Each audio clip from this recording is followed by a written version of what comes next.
আল্লাহ ধরে না, ধরে না, ধরে না, ধরলে সারে। যেটা বাংলাদেশে আমরা বুঝবার পারছি, দেখবারও পাইছি। ধরে কোন ঠিক কিনা? এখন বলেন তো ক্ষমতার মালিককে? বলা লাগবে রে, বিএনপি ক্ষমতার মালিক না, আওয়ামী লীগ ক্ষমতার মালিক না, ক্ষমতার মালিক হচ্ছে আল্লাহ। অনেক দল, অনেক লোক বলে আমার দল এখন ক্ষমতাত আছে, এখন ইউনুস ক্ষমতাত আছে। ইউনুস ক্ষমতাত আছে? আল্লাহ কাউকে ক্ষমতা দিয়ে পরীক্ষা করে, দেখি তুই ক্ষমতার চেয়ার পায় কি হোস, ফেরাউন হোস না মুসা হোস, এটা একটু আল্লাহ পরীক্ষা করে। ধরে কোন কথা ঠিক কিনা?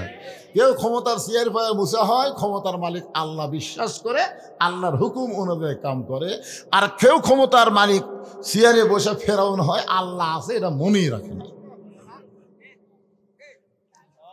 আল্লাযী খালাকাল মাউতা ওয়াল হায়াতা লিয়াবলুয়াকুম আইয়ুকুম আহসানু আমালান ওয়া হুয়াল আজিজুল গফুর। আজকে তো আমি দেখলাম শাহ আলম বিএমপি ভাই না, বিএমপি হয়ে তকবির দিল। তকবির দিল না? শাহ আলম তকবির দেয়নি? খালি একটা দলই তকবির দেয় না, জয় বাংলা কয়ে শুরু করে। ধরে কোন ঠিক কিনা? এখন জামাত বিএনপি সব দলই তকবির দেয়। আপনারা কি এটি তকবিরের দল নাই? কোরআন শরীফ তেলাওয়াত শুনলে কি করা লাগে? কর না কেন? আল্লাহ কোরআনে বললেন, ইন্নামাল মুমিনুনা আল্লাযীনা ইযা যুকিরাল্লাহু ওয়াজিলাত কুলুবুহুম ওয়া ইযা তুলিয়াত আলাইহিম আয়াতুহু জাদাতুহুম ঈমানাও ওয়া আলা রাব্বিহিম ইয়াতাওয়াক্কালুন। এইবার ঠিক আছে। শোনেন, আপনি যদি সারা জীবন সুবহানাল্লাহ আলহামদুলিল্লাহ সুবহানাল্লাহ আলহামদুলিল্লাহ সুবহানাল্লাহ আলহামদুলিল্লাহ, শয়তান আপনার কাছেই বসে থাকবে না, শয়তান যাবে না। আপনি যতই সুবহানাল্লাহ আলহামদুলিল্লাহ করেন, শয়তান কাছেই বসে থাকবে। কিন্তু আল্লাহু আকবার যদি একবার কন, ওই এত জোরে দৌড় মারবি, আর পিছন দিকটা বাতাস বার হবে, বাতাস বাতাস। আল্লাহর দল যারা করে তারাই আল্লাহু আকবার বলতে পারে, শয়তানের দল যারা করে তারা ভুলেও আল্লাহু আকবার বলতে পারে না। জোরে কোন কথা ঠিক কি না? আপনারা 54 বছরে দেখেননি কারা শয়তানের দল, কাদের মিছিলে আল্লাহু আকবার নাই? আপনারা দেখেননি ভাই? হ্যাঁ, আল্লাহ বলতেছেন মৃত্যু আর হায়াতকে আল্লাহ সৃষ্টি করেছেন লিয়াবলুয়াকুম, পরীক্ষা করার জন্য। জোরে কোন কি করার জন্য? পরীক্ষা করার জন্য তোমাদেরকে পরীক্ষা করা হবে। আর পরীক্ষার বিষয়টা হলো আইয়ুকুম আহসানু আমালা। পরীক্ষার সাবজেক্ট হলো সুন্দর আমল। সুন্দর আমলের পরীক্ষা আল্লাহ আমাদের করবেন। আপনারা বলেন তো, বর্তমান যে পরিবেশ বাংলাদেশে চলতেছে, এই পরিবেশে সুন্দর আমল করা যাচ্ছে? মনে করেন, বোঝানোর জন্য বলতেছি, একটা মুসলমান সন্তান জন্ম দিয়ে হিন্দুর বাড়িতে লালন পালন করবার দিছে। 10 বছর পরে মুসলমান তার সন্তানকে ফেরত নিছে। ওই সন্তান কি আল্লাহ কবে না ভগবান কবে? আবার হিন্দু জন্ম দিয়ে মুসলমানের বাড়িতে লালন পালন করতে দিছে, 10 বছর পরে হিন্দু তার সন্তানকে ফেরত নিছে। এই সন্তান কি ভগবান কবে না আল্লাহ কবে? তার মানে কি বুঝলেন? যে জন্ম দিলেই হিন্দু মুসলমান হয় না, হিন্দু মুসলমান হয় পরিবেশের কারণে। জোরে কোন কথা ঠিক কি না? বর্তমানে যেই পরিবেশ বাংলাদেশে চলতেছে, এটা কোন পরিবেশ? ছোট্ট বাচ্চা দোয়া দরুদ দিয়ে কান্না ভালো হয় না, মোবাইল দিলে কান্না থামে। জোরে কোন কথা ঠিক কি না? আর আমাদের যুবক ছেলেগুলো 4G 5G মোবাইল দিয়ে সারা দিন রাত 12টার পরে এর কেদা শুরু হয়। ভাই হায় হায় হায় রে, চিন্তা করছেন? যেই পরিবেশে মাসুম বাচ্চারা মোবাইল ছাড়া ভাত খায় না, যেই পরিবেশের যুবকরা মোবাইল ছাড়া ঘুমায় না, এই পরিবেশে স্বয়ং জিবরাইল এসেও যদি ওয়াজ করে, বাংলার জনগণকে ভালো করা যাবে না। ওয়াজের দিন শেষ, এখন আল্লাহর কোরআনের আইনের বাংলাদেশ। জোরে কোন কথা ঠিক কিনা? 13 বছর নবী মক্কাত ওয়াজ করছে, কাম হয়নি, কাম হয়নি। 13 বছর নবীর ওয়াজ দিয়ে কাম হয়নি। জি, কার জগৎ ঘুম আসতেছে?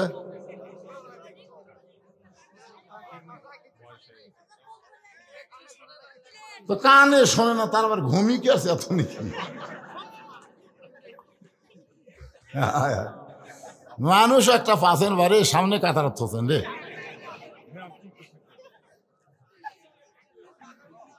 এবার চাষা কানে কম শোনেন, মাফলাটা খোলেন তো। আবার কানেও শোনেন, আবার চাপিয়া থোছে কান কম।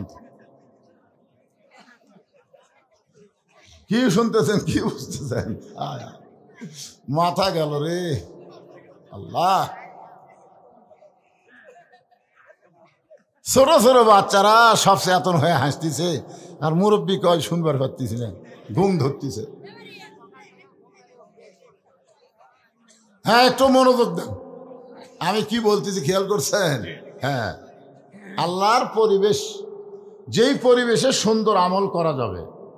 এখন সুন্দর আমল যদি আমরা করতে চাই, আহসানু আমালা, খুব খেয়াল করবেন, সুন্দর আমল যদি করতে চাই, সুন্দর একটা কি লাগবে? পরিবেশ লাগবে। ধরে কোন কি লাগবে? পরিবেশ লাগবে। সুন্দর একটা পরিবেশ যদি তৈরি করতে চাই, তাহলে সুন্দর একটা সমাজ লাগবে। ধরে কোন কি লাগবে? সুন্দর একটা সমাজ যদি আমরা তৈরি করতে চাই, তাহলে সুন্দর একটা রাষ্ট্র লাগবে। ধরে কোন কি লাগবে? সুন্দর একটা রাষ্ট্র যদি আমরা তৈরি করতে চাই, তাহলে সুন্দর একটা সংবিধান, আল্লাহর কোরআন লাগবে। ধরে কোন ঠিক কিনা? এখন আপনাদের কাছে আমার প্রশ্ন হলো, এই কোরআন দেয়া যখন বাংলাদেশ চলবে, তখন বাংলাদেশের কোরআনের নেতাগুলা কেমন হবে? আর কোরআন যারা গ্রহণ করবে তারা কেমন কর্মী হবে? এই জিনিসটা আমাদের দেখার দরকার আছে না নাই? একটু মনোযোগ দিয়ে শুনবেন। আল্লাহর কোরআন দিয়ে যখন বাংলাদেশ চলবে, তখন এই বাংলাদেশের একজন নেতা কেমন চরিত্রের মানুষ হবে, তার চাল চরিত্র কেমন হবে, আর যারা কোরআন অনুযায়ী চলবে তখন তাদের অবস্থাটা কেমন হবে, এটা বোঝানোর জন্য বলতেছি। আল্লাহর নবীকে যিনি হত্যা করার জন্য রওনা দিয়েছিলেন, তার নাম হলো হযরত ওমর। কিন্তু আল্লাহর কোরআনের পরশে এমন একটা ভালো মানুষ হয়ে গেলেন, এক সময় আল্লাহ তাআলা এই কোরআন দিয়ে হযরত ওমরকে অর্ধ পৃথিবীর খলিফা বানায় দিলে। মসজিদের মেম্বরে বসে হযরত ওমর নিজের গালে নিজে চড় মারতেছেন। ডান হাতে ডান গালে চড় মারে, বাম হাতে বাম গালে চড় মারে। ওসমান গনি বলে, আমিরুল মুমিনিন, আপনি কি পাগল হয়ে গেলেন? নিজের গালে নিজে কেন চড় মারতেছেন? ওমর ফারুক বলে, ওসমান, আমার নফস আমাকে ধোকা দিয়েছে। মিন শাররিল ওয়াসওয়াসিল খান্নাস, আমার খান্নাস আমাকে বলেছে আমি নাকি অর্ধ পৃথিবীর খলিফা। ওসমান গনি বলতেছে, ঠিকই তো কইছে, আপনি তো অর্ধ পৃথিবীরই খলিফা। উমর ফারুক বলে, ওসমান, বর্তমানে আমি কি, এইটা কোনো মানুষ নয়, অতীতে কেমন ছিলাম, ভবিষ্যৎ আমার কি হবে, এই চিন্তা যারা করবে তারাই প্রকৃত মানুষ হবে। আমার কথাকে খেয়াল করলেন? আমি বর্তমানে চেয়ারে বসে যদি বলি, কি হনু রে, আমার অতীতের খবর কি? অতীত, আমার শ্বশুর বাড়ি কিন্তু শিবগঞ্জ। আমি অতীতে রাস্তায় রাস্তায় খাতা নিয়ে ঘুরতাম, রাস্তায় রাস্তায়। কোনো টুপিওয়ালা মানুষকে দেখলে বলতাম, ভাই আমাকে একটু দাওয়াত দেন তো, ওয়াজ করে পারি।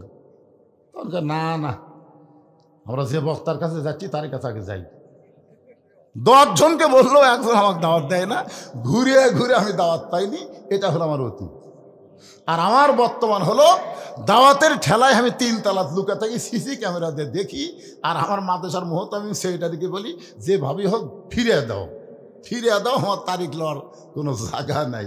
এটা হলো আমার বর্তমান।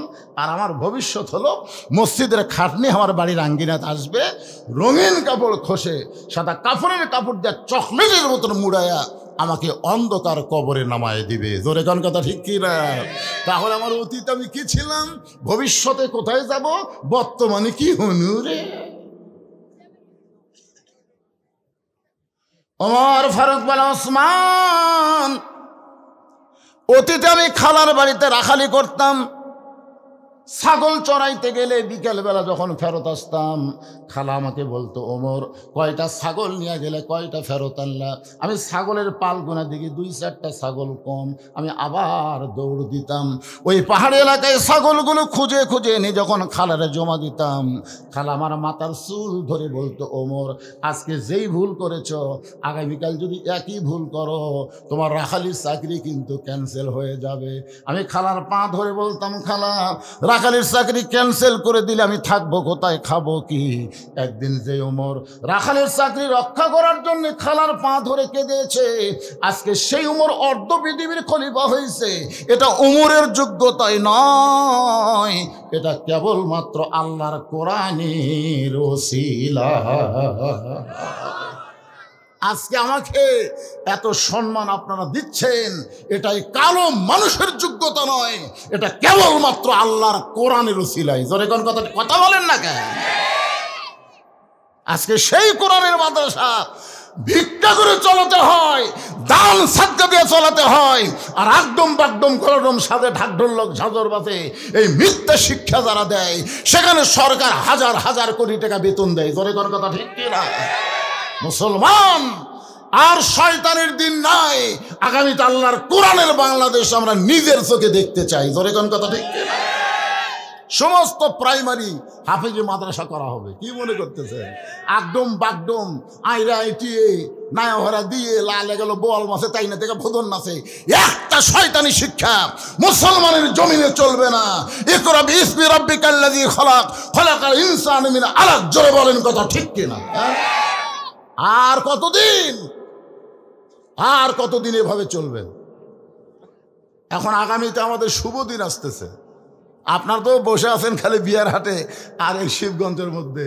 এই মানুষটা গোটা বাংলাদেশ ঘুরতেছে, গোটা বাংলাদেশ, গোটা বাংলাদেশ ঘুরে দেখেছি। এবার কোরআনের যে জোয়ার উঠেছে, এই জোয়ারকারীকে থামাবার পারবে না। জোরে কোন কথা ঠিক না? তাই সামনে আসছে শুভ দিন, চিন্তা ভাবনা করে নিন। এখনই চিন্তা করে নেন, শয়তানের পক্ষে থাকবেন না কোরআনের পক্ষে থাকবেন, সিদ্ধান্ত নেন। আপনার মতো মানুষ যদি কোরআনের পক্ষে না থাকে, আল্লাহর কোনো ক্ষতি নেই। জোরে কোন কথা ঠিক কিনা? আর আপনি যদি কোরআনের পক্ষে আসেন, আপনারই লাভ হবে। এই কোরআনটা আসলে কেমন, এই কোরআনের পাওয়ারটা কেমন? অর্ধ পৃথিবীর খলিফা হযরত ওমর ছদ্মবেশে মদিনার অলি গলি ঘুরতেছেন শুধুমাত্র আল্লাহর কোরআনকে দেখার জন্য। আপনারা কিন্তু আইছেন কোরআন শোনার জন্য, শোনার জন্য না। আর ওমর ফারুক আল্লাহর কোরআন দেখার জন্য ঘুরতেছে। হঠাৎ হযরত ওমর দেখতে পাই দুই পাহাড়ের মাঝখানে বিস্তীর্ণ মরুভূমি। ওই মরুভূমির মধ্যে একজন রাখাল উট আর দুম্বা চড়ায়। হযরত ওমর আল্লাহর কোরআনকে দেখার জন্য রাখালকে সালাম দিলেন, আসসালামু আলাইকুম রাখাল ভাই, আমার পেটে ক্ষুধা লাগছে, আমি উটের এক পেয়ালা দুধ চাই। রাখাল মুস্কি মুস্কি হাসে। ওমর ফারুক বলে, রাখাল আমি তোমারে সালাম দিলাম, উটের দুধ চাইলাম, তুমি কোনো কিছু না কইরা মুস্কি মুস্কি হাসো, কারণ কি? রাখাল বলে, পথিক তোমার সালামের উত্তর দিব না, উটের দুধও দিবার পারবো না, আমি জানতে চাই তোমার পরিচয়। ওমর ফারুক চিন্তা পড়ে গেলেন যে আমি অর্ধ পৃথিবীর খলিফা ছদ্মবেশে আল্লাহর কোরআন দেখার জন্য বের হয়েছি, এখন যদি আমার পরিচয় দেই তাহলে গুমর ফাঁস হয়ে যাবে।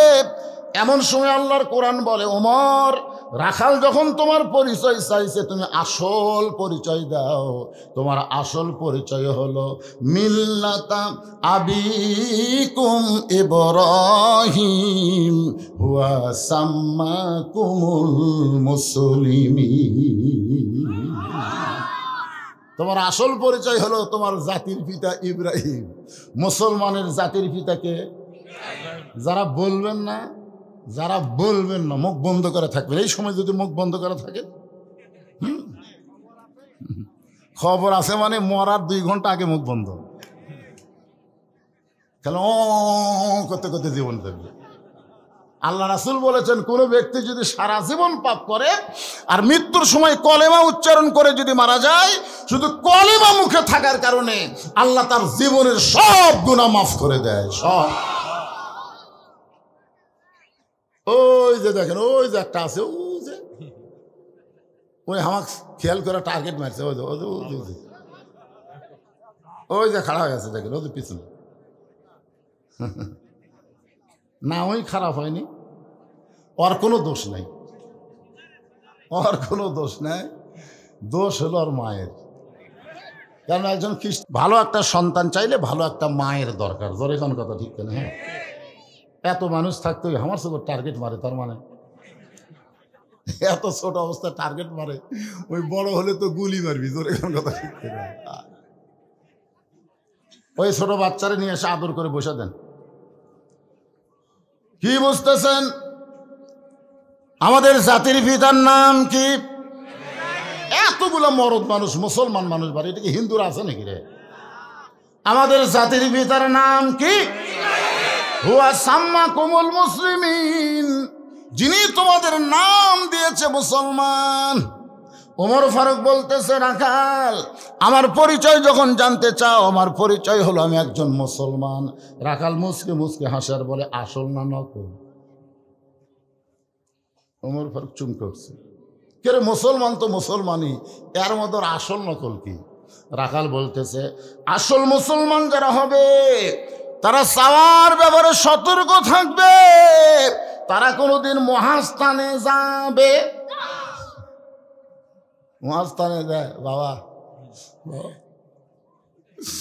বাবা আমার বাচ্চা হচ্ছিল বাবা,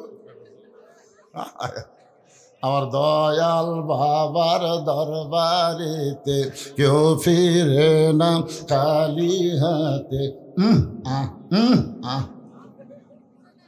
আপনার বলেন তো, সুলতান বলকি মহেশ্বর পরশুরামের সাথে কি করছে? এই জোরেগান কি করছে?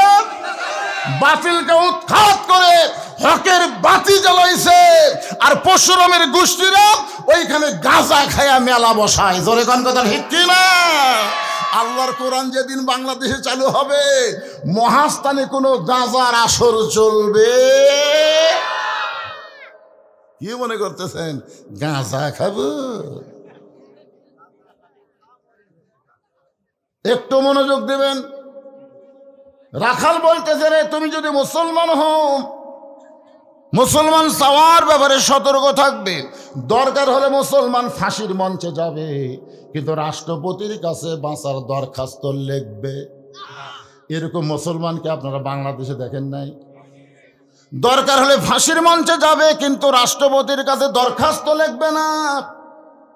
পথিক, তুমি যদি আসল মুসলমান হও তাহলে তুমি দুধ চাইলা কার কাছে?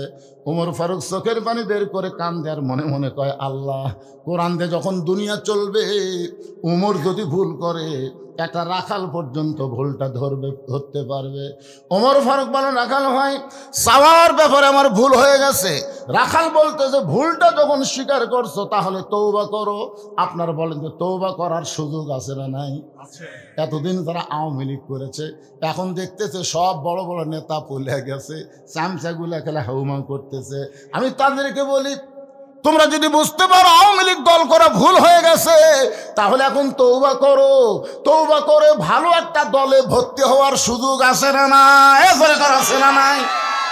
যে লোকটা মাগরিবের নামাজ পড়েনি, এশার নামাজ পড়েনি, ওই ওয়াক্ত নামাজ না পড়ে আওয়াজ শুনতেছে, আপনারা কি জানেন যারা নামাজ পড়ে নাই তাদের রেজাল্ট কি? রাসূল বলেছে, লা সলাতা লা ঈমানা, যার নামাজ নাই তার ঈমান নাই। লা সলাতা লা দীন, যার নামাজ নাই তার কোনো ধর্ম নাই। বাইনাল আবদ ওয়াল কুফরি তরকুস সালাত, বান্দা কাফের মধ্যে পৃথক করার জিনিসটার নামই হলো নামাজ। যারা মাগরিবের নামাজ না পড়ে ওয়াজ শুনতেছে, এরা কিন্তু নামে মুসলমান কিন্তু কামে হলো কাফের। ধরে কোন ঠিক কিনা? কিন্তু এই মুহূর্তে যদি তারা নিয়ত করে, এই মুহূর্তে যদি তারা মনে মনে নিয়ত করে, আল্লাহ ফজরের নামাজ থেকে আর বাকি নামাজ বাদ দিব না, আল্লাহ বলে, বান্দারে নিয়ত করার সঙ্গে সঙ্গে তোর তওবা হয়ে গেল, আমি আল্লাহ তওবা কবুল করে যত নামাজ না পড়ার পাপ হয়েছে আমি সব পাপকে মাফ করে দিলাম। এখন বলেন, ভুল করে যদি আমরা মাপ চাই, মাপ পাওয়ার সুযোগ আছে না নাই? রাখাল বলে, পথিক, চাওয়ার ব্যাপারে যখন ভুল স্বীকার করেছো তুমি তওবা করো, উমর ফারুক বলে রাখাল ঠিক আছে আমি তওবা করতেছি। রাখাল বলে তুমি মূর্খ মানুষ, তুমি তওবা কেমনে করবা, বরং আমি তওবা করাই তুমি আমার সঙ্গে তওবা পড়ো। উমর ফারুক বলে রাখাল আমি মূর্খ এই কথা তোমাকে কে কইল? রাখাল কয় আমি বুঝি না, চাওয়ার ব্যাপারে যে সতর্ক হয় না সে হলো সবচাইতে বড় মূর্খ। ডক্টর কামাল যতই সংবিধান লেখুক, 18 সালে সিলেটের শাহজালাল মাজারে আর জ্ঞাতি গোষ্ঠী নিয়ে গেছিল, আপনারা জানেন, এদের শিক্ষিত মানুষ জানবে। বাবার দরবারে যে বলছে বাবা এবার আমরা ভোটর দাঁড়াচ্ছি। ভোটর দাঁড়াচ্ছ কার কাছে? আল্লাহ কোরআনে বলেছে ইয়া আইয়ুহাল্লাযীনা আমানুস্তাঈনু বিস-সাবরি ওয়াস-সালাহ ইন্নাল্লাহা মা'আস-সাবিরিন। চাওয়া লাগবে কার কাছে? কিসের মাধ্যমে? নামাজের মাধ্যমে, ধৈর্যের মাধ্যমে আল্লাহর কাছে সাহায্য চাইতে হবে। আল্লাহ বাদ দিয়ে যখন মাজারে যায় সে যত বড়ই ডক্টর কামাল হোক সে হলো সবচাইতে বড় মূর্খ। রাখাল বলে চাওয়ার ব্যাপারে তুমি সতর্ক না, তুমি হলো মূর্খ, আমি তওবা পড়াই তুমি আমার সঙ্গে তওবা পড়ো। এবার রাখাল হযরত উমরকে তওবা পড়াচ্ছেন। যারা মাগরিব এশার নামাজ পড়েন নাই, এশার নামাজ যারা পড়েছেন ঠিক মতো আমরা হয়তো পড়তে পারি নাই, তওবা করলে কোনো অসুবিধা। তাহলে সবাই আমার সঙ্গে তওবা পড়ুন। আস্তাগফিরুল্লাহ, সকলে পড়ে, যুবকেরা সবাই পড়ো। আস্তাগফিরুল্লাহ রব্বি মিন কুল্লি জামবি ওয়া তুবু ইলাইহি। উমর ফারুক তওবা করার পরে বলতেছে ও রাখাল ভাই, আল্লাহর রাস্তে উটের এক পেয়ালা দুধ দাও। সঙ্গে সঙ্গে রাখাল মুচকি মুচকি হাসে। উমর ফারুক বলে রাখাল হাসার কারণ কি? বলে তওবা করার পরে তুমি আবার মুনাফিকি করলে। যেই কইছে মুনাফিকি, বুঝলেন, উমর ফারুকের চেহারা রক্তের মতো লাল হয়ে গেছে। এই রাখাল, এই আমার মধ্যে মুনাফিকের কি দেখলে? রাখাল কই এত গরম হোস করে তুই? রাখাল কি জানে এটা কে জানে? তাই তুই এত গরম হোস কেন? তুই চিন্তা করে দেখ, লিমা তাকুলু মা লা তাফালুন, তোর মুখের সাথে মনের মিল নাই। তুই সত্যি করে বলতো আমি কি উটের মালিক? আমি যদি উটের মালিক হইতাম তুমি আমাকে রাখাল বললে কেন? আর যখন আমাকে রাখাল বলেছ তখন তোমার মন বলতেছে আমি উটের মালিক না। মালিক বাদ্দা রাখালের কাছে আল্লাহর হস্তে চাইলেও রাখাল দিবার পারবে, যার প্রমাণ আমি নিজে। আপনার এক মাহফিলে ওয়াজ করে কেবল নিচে নামছি, ইতিমধ্যে এক লোক 100 টাকার কসকসা নোট এনে হাতের মধ্যে হুজুর দোয়া করেন। টাকা পকেটে থুয়ে বলি বাবা কিসের দোয়া? বলে হ্যাঁ বইয়ের পেটে বাচ্চা চাইছে হুজুর, আল্লাহ যেন একটা পুত্র দেয়, দোয়া করেন। তখন আমি 200 টাকা বের করে দিলাম। হুজুর আমি তো টাকা চাইনি। পাগলা তুই তো জানিস না রে, আমি 3 মেয়ের বাপ, আল্লাহ আমাকে কোনো পুত্র দেয়নি। প্রথম মেয়ে যখন হলো, পরের বার বইয়ের পেটে যখন বাচ্চা আইলো আমি খুবই কান্দিছি, আল্লাহ একটা মেয়ে তো দিছো, একটা ছেলে দাও, আমার দোয়া দিয়ে যদি আমার বইয়ের পেটেরটাই পুত্র না হয় তো তোর বইয়েরটা হবে। তখন বলে হুজুর তাহলে আপনি টাকা আপনি নেন, আমারটা আমার দেন। ওরে টাকা দিলেই মারতেছে, দৌড়ে আমরা কোথায় যাবি? বলে যে হুজুরের বেটা ছাওয়াল আছে।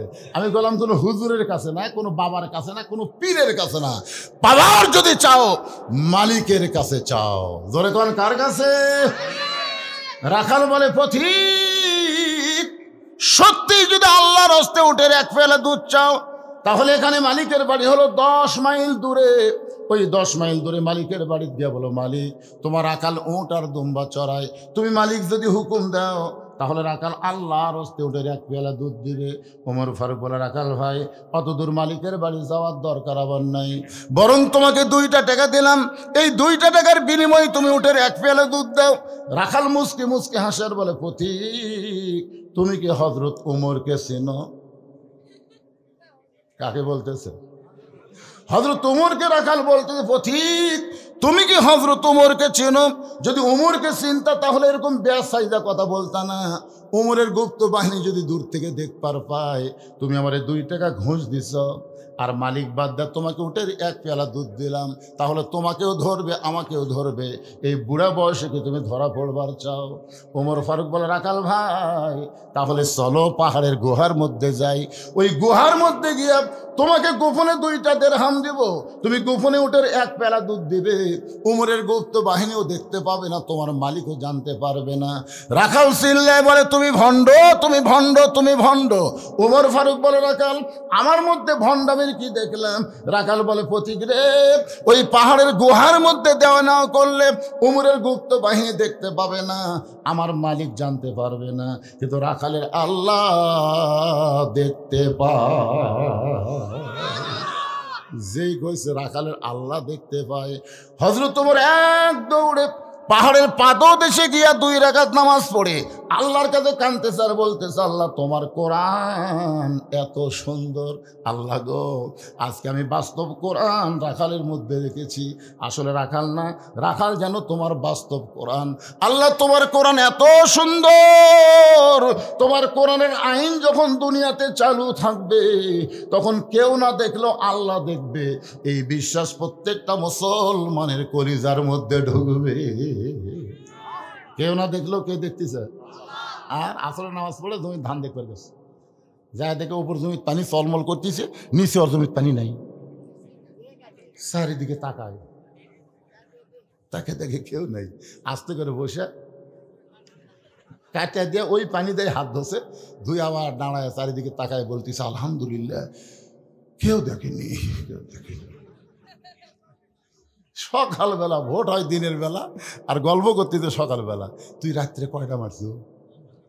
তো কয়, ভাই রে মার্কা ঠিক মতো দেখা যায় না তো, এই জন্যে মোমবাতি জ্বলে নৌকা মার্কা 100টা মারছি ভাই।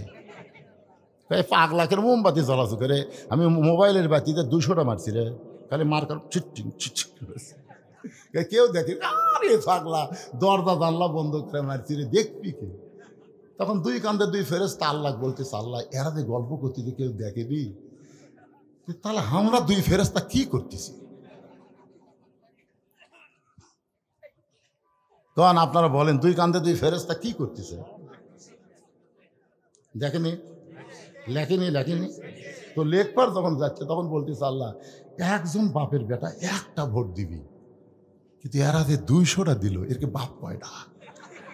আল্লাহ বলতেছে, যারা 1-এর অধিক ভোট দিল তারকে ওটি লেখা তো জাউরে। কি লেখা তো? জাউরে। যারা 1টার বেশি ভোট দিয়েছে এরা কেউ বৈধ সন্তান না, এরা হলো জাউরা সন্তান। কথা কর না, এ কথা কর না কেন? তোর বাপ কয়টা, তুই ভোট দিল কয়টা? মনে করতেছেন আপনি ছাড় পাইয়া যাবেন? ফুলগুলো হয় অভিমানে ঝরে যায়, আমি মালা গেথে বলো কারে পরাবো, সে যে কেন এলো না, কিছু ভালো লাগে না, কবরে আসুক তারে আমি সিল মারিব। জাগা মতো সিল হবে কি হবে না, কথা বলেন? ওমর ফারুক 2 রাকাত নামাজ পড়ে কান্দের বলে, আল্লাহ তোমার কোরআন এত সুন্দর, আমি রাখালকে দেখি নাই, রাখালের ভিতর আল্লাহ তোমার কোরআন দেখতে পায়। এমন সময় রাখাল পিছনে এসে বলতেছে, পথিক যতই কান্দ উটের দুধ দেওয়া গেল না। ওমর ফারুক বলে, রাখাল ভাই উটের দুধের কোনো দরকার নাই, বরং তোমার কাছে আমি জানতে চাই, তুমি না দেখা আল্লাহকে কলিজার মধ্যে জায়গা দিয়ে আল্লাহর কোরআন অনুযায়ী চলতেছ, এর বিনিময়ে তোমার চাহিদা কি? 50 বছর কোরআনের হক তাফসির করে 13 বছর জেলখানায় বন্দি থেকে হাসপাতালে ভর্তি করা হলো। আপনারা বলেন তো, এরপরেও আল্লামা সাইদি হুজুরের চাহিদা কি? একটা চাহিদা নাই? চাহিদা নাই? তুমি একটা রোদে ফুড়ে ফুড়ে উর্দুম সরাও, তোমার একটা ভালো খাওয়া নাই, ভালো বাড়ি নাই, এরপরেও তুমি আল্লাহর কোরআনে চলো। রাখাল তোমার চাহিদা কি? সঙ্গে সঙ্গে রাখাল চোখের পানি বের করে বলে, পথিক আমার চাহিদার কথা যখন শুনতে চাও, আমার চাহিদা হলো রব্বানা, সকলে পড়েন, রব্বানা আতিনা ফিদ দুনিয়া হাসানাতাও ওয়া ফিল আখিরাতি হাসানা ওয়া কিনা আযাবান্নার। ওমর ফারুক বলে, রাখাল ভাই আমি মূর্খ মানুষ ভাই রে, আমি মূর্খ রে ভাই, তোমার কাছে চাহিদার কথা শুনতে চাইলাম, আর তুমি কোরআনের আয়াত শোনায় দিলে। রাখাল বলে তুমি আসলেই মূর্খ। এই আয়াত দিয়ে আমি দুইটা চাহিদার কথা বুঝাইলাম। একটা হলো আতিনা ফিদ দুনিয়া হাসানা, একটা হলো দুনিয়ার সৌন্দর্য, একটা হলো অফিল আখিরাতে হাসানা, আখিরাতের সৌন্দর্য। দুনিয়ার সৌন্দর্য হলো মহামানব হযরত ওমরকে আমি রাখাল এক নজর দেখতে চাই। যে ওমর আল্লাহর কোরআন দিয়ে রাষ্ট্র চালায়, সেই উমরকে যদি একটা বার দেখতে পাইতাম ভাইজান, তাহলে আমার দুনিয়ার চাহিদা আল্লাহ পুরা করতো। কি চাহিদা? উমরকে দেখাল না, একটা ভালো নেতা দেখা রে পাগলা। আগামীতে সবাই ভোট চাবার আসবি। নামাজের সময় হলে যেই নেতা নামাজ পড়াবার পারবি, কতগুলা নেতা পড়বি, কতগুলা পড়াবি, কোনটা ভালো নেতা একটু খেয়াল করে শুনবেন। আমার সারা জীবনের সাধনা হযরত ওমরকে আমি এক নজর দেখতে চাই, এক নজর। ধরে কোন কয় নজর? আমার দুনিয়ার সৌন্দর্য হলো মহামানব হযরত ওমরকে দেখতে পাইলে দুনিয়ার আশা আমার শেষ। আমার 2 নম্বর চাহিদা হলো আমি রাখাল যখন মরে যাব, অধম রাখালকে আল্লাহ যেন জান্নাত দেয়। সঙ্গে সঙ্গে হয়তো তোমার দৌড়ে এসে রাখালের হাতটা খপ করে ধরে 3 বার চুমা খাস। রাখাল কয় পাগলা নাকি? আমার ঘামা হাতে তুমি 3 বার চুমা খাওয়ার কারণ? ওমর ফারুক বলে রাখাল ভাই, তোমার 2 নম্বর চাহিদা আল্লাহ পুরা করছে। মরার সাথে সাথেই আল্লাহ তোমাকে জান্নাত দিয়ে দিবে। আপনারা সুবহানাল্লাহ করলেন, কিন্তু রাখাল সুবহানাল্লাহ কয় না।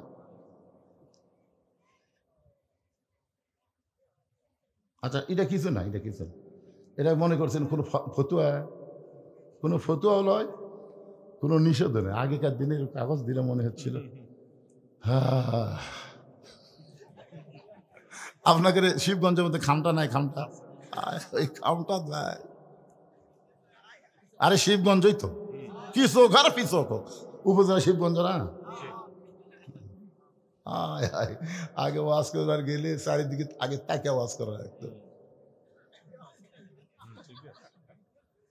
বাড়ির থেকে বউ বলে দিত, পুলিশের গাড়ি, র্যাবের গাড়ি, এগুলো যদি থাকে, আর হাসিনার যদি ক্যাডার থাকে, যারা আল্লাহ রাসূলের চাইতে হাসিনাকে বেশি ভালোবাসে, এইরকম কিছু বেজন্মাইছিল না? তখন বেজন্মা, এই শালা বেজন্মরা আল্লাহ রাসূল ছিল না, কাল হাসিনা। এইরকম ক্যাডার যদি থাকে তাহলে তেল তেলা বাস করবেন, তেল তেলা ধরা যান না পড়ে। আমাদের একটা বক্তার বউ আজরাইল ধরবি এ কথা মনেই নেই, খালি পুলিশ ধরার চিন্তা নিয়ে ব্যস্ত। আরে এই স্লিপ দিতে মনে করছেন সেই স্লিপ? এখন আপনাকে শিবগঞ্জ থানার কোনো ওসি আসুক না, কত বড় বাপের বেটা।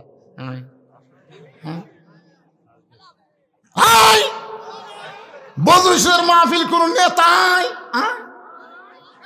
আগে আমাকে হাতত বল আসলে কিন্তু প্রয়োগ করিনি, এখন বল খালি সাইজ মতো মারমো। তোর এখন কথা ঠিক না? আমরা কি কাউয়া কাদের মতন মাজা ভাঙ্গা মনে করছে? শালা 2 জন ঠেলে ধরে তুলে দেয় আর মাইক পায়, খেলা হবে, খেলা হবে। এটা খেলবার গেলে মাজার বল থাকা লাগবে রে পাগলা। আল্লাহর বান্দার একটু মনোযোগ দিয়ে শুনবেন। ওমর ফারুক বলে রাখাল, তোমার 2 নম্বর চাহিদা আল্লাহ পুরা করছে। মরার সঙ্গে সঙ্গে আল্লাহ তোমাকে জান্নাত দিবে। আপনারা সুবহানাল্লাহ কন, কিন্তু রাখাল সুবহানাল্লাহ কয় না। ওমর ফারুক বলে রাখাল, তোমার কি বিশ্বাস হয়নি? তাহলে আমি কোরআন শরীফ পড়ি। এবার হযরত ওমর রাখালের কাছে কোরআন শরীফ পড়ে বিশ্বাস করাচ্ছে। ইন্নাল্লাযীনা ক্বালু ربنا الله ثم استقاموا تتنزل عليهم الملائكة ألا تخافوا ولا تحزنوا وأبشروا بالجنة التي كنتم توعدون।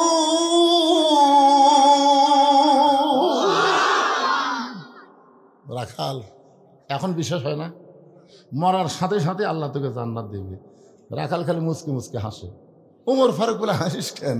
বলে মরে গেলে জান্নাত পাবো, এ কথা ভালোই বলতিস, কিন্তু হযরত উমরকে এক নজর দেখতে পাবো, এই লগত কথা বলতে তোর কোন জায়গাত বাজে? যে আমার শাহ আলম ভাই 1 লাখ টাকা বাকি দিয়ে গেল, জোরে কোন কথা ঠিক কিনা? লগত 50,000 টাকা দিলে তো কোন জায়গাত বাজে? হ্যাঁ, আরে পাগলা, মানুষ কিন্তু যা দেখে তাই বোঝে। আওয়ামী লীগের নেতার বিএনপির নেতা তো এক লয়। শাহ আলম ভাই তো টাকা দিবি না? যখন দিবে না অবশ্যই দিবে, কিন্তু আমরা তো এর আগে তো বহু আদায় করছি ভাই, 4 টন 3 টন 2 টন মারহাবা দৌয়া, পরের বছর আবার গেছি, খবর কি দেয়নি। কি বাকির উপর দোয়া করে কেন রে? একটা টাকাও দেয়নি রে।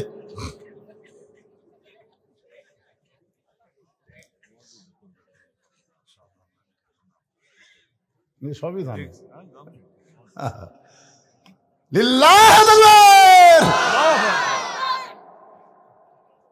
বাকি মরে গেলে জান্নাত পাবে, কথা সহজেই বলতেছ, কিন্তু হযরত ওমরকে এক নজর দেখতে পাবো, এই নগদ কথা বলতে তোমার কোন জায়গায় বাজে? ওমর ফারুকের চোখ দিয়ে দর দর করে পানি পড়তেছে। যে রাখাল আমাকে তওবা পড়াইছে, যে রাখাল আমাকে মুনাফিক কইছে, যে রাখাল আমাকে ভণ্ড কইছে, এখন যদি বলি আমি উমর, বলাও সারা, রাখাল হার্ট ফেল করে মরাও সারা, জোরে কোন ঠিক কিনা? কি করছে? তওবা পড়াছে, মুনাফিক কইছে, ভণ্ড কইছে। এখন যদি বলে রাখাল ভাই তুমি যে উমরকে দেখবার চাও, আমি হইলাম সেই উমর, দেখবার পারবি? শুনে এর নাম হলো হার্ট ফেল করা। উমর ফারুক চিন্তায় পড়ে গেলেন, আমি যে উমর এইটা রাখালকে কেমনে বলবো? এমন সময় আল্লাহর কোরআন বলতেছে, উদউ ইলা সাবিলি রাব্বিকা বিল হিকমাহ। রাখাল সত্যি যদি ওমরকে দেখতে চাও, তাহলে তোমাকে ফজরের নামাজ সামনে কাতারে আদায় করা লাগবে। ফজরের নামাজ যদি সামনে কাতারে আদায় করো, মেহরাবের মধ্যে যেই মানুষটাকে ইমামতি করতে দেখবে, সেই মানুষটি হলেন হযরত ওমর। তার মানে কি বুঝলেন?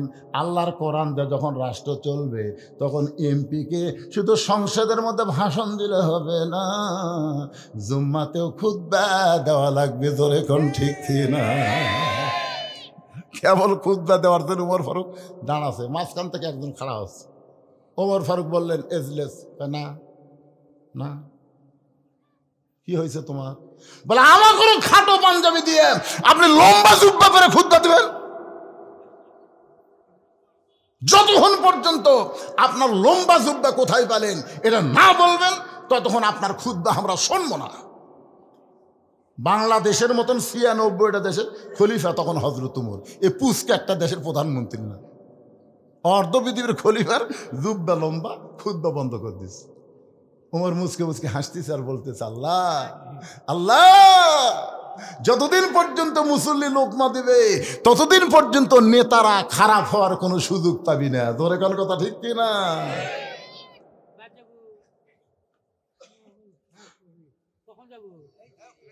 এরা দুইজন কি একই গ্রুপের নাকি? কে বাবা একই গ্রুপের?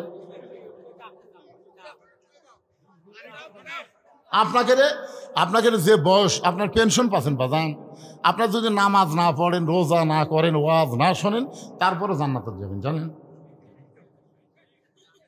একটা বুড়াকে আল্লাহ জান্নাত দিবেন, একটা বুড়াকে দিবেন। এরকে জুয়ান বানে আল্লাহ জান্নাত দিবে। যৌবন বয়সে যে আল্লাহর ইবাদত করছে, ওই ইবাদতের কারণে এরা জান্নাত পাবে। বুড়া মানুষ কানে শোনে না, এই কষ্টের মধ্যে ল্যাপ তোষক বাদ দিয়ে এই সামনে বসতে খালি ডিস্টার্ব করতে হবে। যে কয়টা মুরব্বী আছে, একটা মুরব্বীর দরকার নাই। আজকের ওয়াজ হলো যুবকদের ওয়াজ, জোরে কোন কথা ঠিক না? কোরআনের সৈনিক হওয়া লাগবে যুবকদেরকে। কারণ ভারত যখন বাংলাদেশকে আক্রমণ করবে, এই বুড়ারা সব ঘরের মধ্যে লুকাবে, আর আমরা যুবকেরা নেংটি করে 3 পাহাতা লাঠি দিয়ে বাড়ি মারবো, খুর দিয়ে চামড়া কাটা পল্টে দেবো। ধরে কোন কথা ঠিক কিনা? এরকম লাঠি দিয়ে বাড়ি মারা ফালামো, খুর দিয়ে কাটবো, পল্টে দেবো। সুন্নতে খাতনা হবি, ভগবান বাদ দিবি, আল্লাহ আল্লাহ জিকির করবি। ধরে কোন কথা ঠিক কিনা? সেই যুবকদের নিয়ে আমি ওয়াজ করতেছি। এ বুড়া থোড়া ভাঙা চোরের কোনো দরকার আছে?